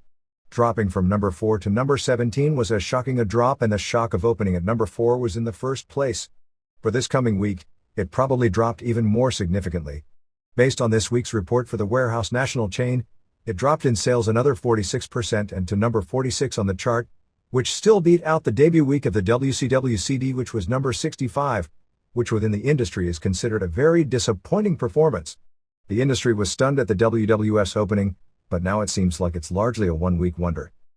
One of the reasons WWF went so hard publicly against Coca-Cola is they dropped all WWF advertising apparently due to product content, but are still sponsoring WCW. This is one of the first, if not the first example of what Bischoff had expected would be the long term of what the direction would result in. A second major player in the sponsorship game, the U.S. Army, followed suit this week, saying they were pulling all their ads off SmackDown after pressure brought by the Parents Television Council, PTC. The PTC, which has targeted WWF SmackDown in particular and the sponsors of the show, have become enough of a perceived serious threat to the dreaded domino effect that WWF on Raw asked fans to write the company sponsors and tell them how much they like wrestling basically. Jim Ross read a prepared statement on the air, and to go to television rather than simply address is on the website shows a great deal of concern, as does the method of trying to personalize the attack aiming at the head of PTC. After WWF praised Walmart, figuring they were going to reverse their position on the Snow Dolls, when it didn't happen, Ross was back to burying Walmart and the media for not understanding it's a mannequin head. However, in the PTC response, they tried to personalize the argument against the head of PTC, even mentioning his name, which WWF often does when they don't want to publicly argue the merits of an argument. The PTC is a group that is endorsed by a number of celebrities, including Steve Allen, who was a pro wrestling TV announcer in the 50s when it was network fare, Orson Bean, Senator Joe Lieberman, Pat Boone, and Dean Jones. WWF somewhat made fools of their own defenses of the product by saying so many times over the past year, with McMahon proclaiming innocence of bad taste with quotes about no portrayals of rape or murder on the show. Apparently that was answered and noted in a PTC press release with the apparent gang-bang tease of Stephanie McMahon a few weeks ago. Not to mention a storyline with the term attempted vehicular manslaughter is very close to an attempted murder storyline. The PTC gained a lot of pub by going after Howard Stern, although failed to put a dent into his sponsorship. It noted incidents such as Kane pouring gasoline on Triple H, Austin destroying the car Triple H was driving as possible attempted murder teases. Luckily they didn't see the pay-per-view and the car running over the Austin stuntman, which is also probably why WWF immediately made sure everyone knew Austin was conscious in the angle to make sure nobody accused them of teasing at Death Live, although on Nitro the term attempted vehicular manslaughter was used throughout the show. They also criticized WWF programming for the Big Show father cancer storyline, Chyna using terms penis and vagina in an interview and Austin flipping the bird without it being digitized. They sent out yet another letter on November 23, claiming SmackDown was filled with themes of masturbation. Too Cool's teased interview catchphrase, Godfather saying Bulldog would be spanking his monkey in his hotel room after the match, Snow telling Mankind he dreams about his hand all the time, and Road Dogg simulated masturbation with the water bottle and doggy-style crotch thrust references. The group this week is specifically targeting U.S. Coast Guard and Burger King. In the tag at the end of the A&E special on Austin, they said that he was about to get married for a third time to Deborah McMichael. Tom Howard, who may be called Tom Power, has signed a developmental deal. Karen Moore and Sylvester Turkey, who wrestled one show as UFO Big Van Vader in Japan, are also about to be sent somewhere to develop by WWF. There is talk of pairing up Amy Dumas, Miss Congeniality in ECW, with Papi Chulo as some sort of a couple. Dumas is recovering from breast enhancement surgery, and the two will probably be introduced in a video package form before starting on television. The Big Show cancer angle was originally conceived by Terry Taylor. The idea was to rebuild him back to the top star level, which he'd fallen from. The planned conclusion was nothing like it turned out. The idea was that the father would die and be cremated. After the funeral, Undertaker would go to his house and steal the urn that the ashes were in, and pour them down the toilet and flush it, to build to an Undertaker vs. Show headline program. At this point, there is no second meeting planned for Naoto Morishita and Dream Stage Entertainment, although there may be. Morishita will be coming to California and attending the WWF SmackDown tapings on November 30th in Anaheim, but at this point no meeting is set up. Stevie Richards suffered a broken foot landing wrong after being thrown out of the ring during his match with Chris Jericho on November 8th Raw. He had a screw placed in his foot 4 days later and is expected out of action at least 1 month. The Kurt Angle character will continue to be built around annoying people by always saying "I" about himself. Even though WWF did have Angle insult Pittsburgh before Raw started to make sure he wasn't cheered in his hometown, everyone was surprised that even before he started talking he was already getting booed. The guy with the signs about WWF being immoral who comes out during Godfather and Val Venus matches is a friend of Tony Blacha, who is the writer from the Conan O'Brien show who is helping with the scripting. He's going to become a regular character, probably as the head of a fictitious moral zealot fanatic group that wants to shut down the WWF, which appears to be fueled by the PTC going after the advertisers.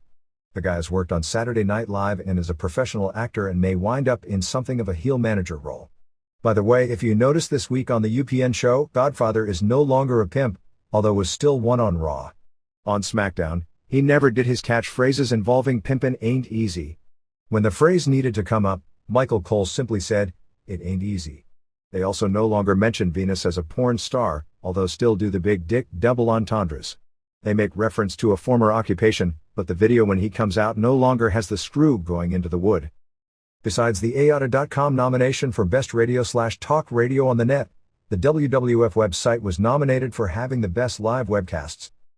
There are reports everywhere that Stephanie Bellers, Gorgeous George, is telling friends she's going to the WWF. From what we understand, Bellers' WCW contract doesn't expire until June, while Savage's expires in January.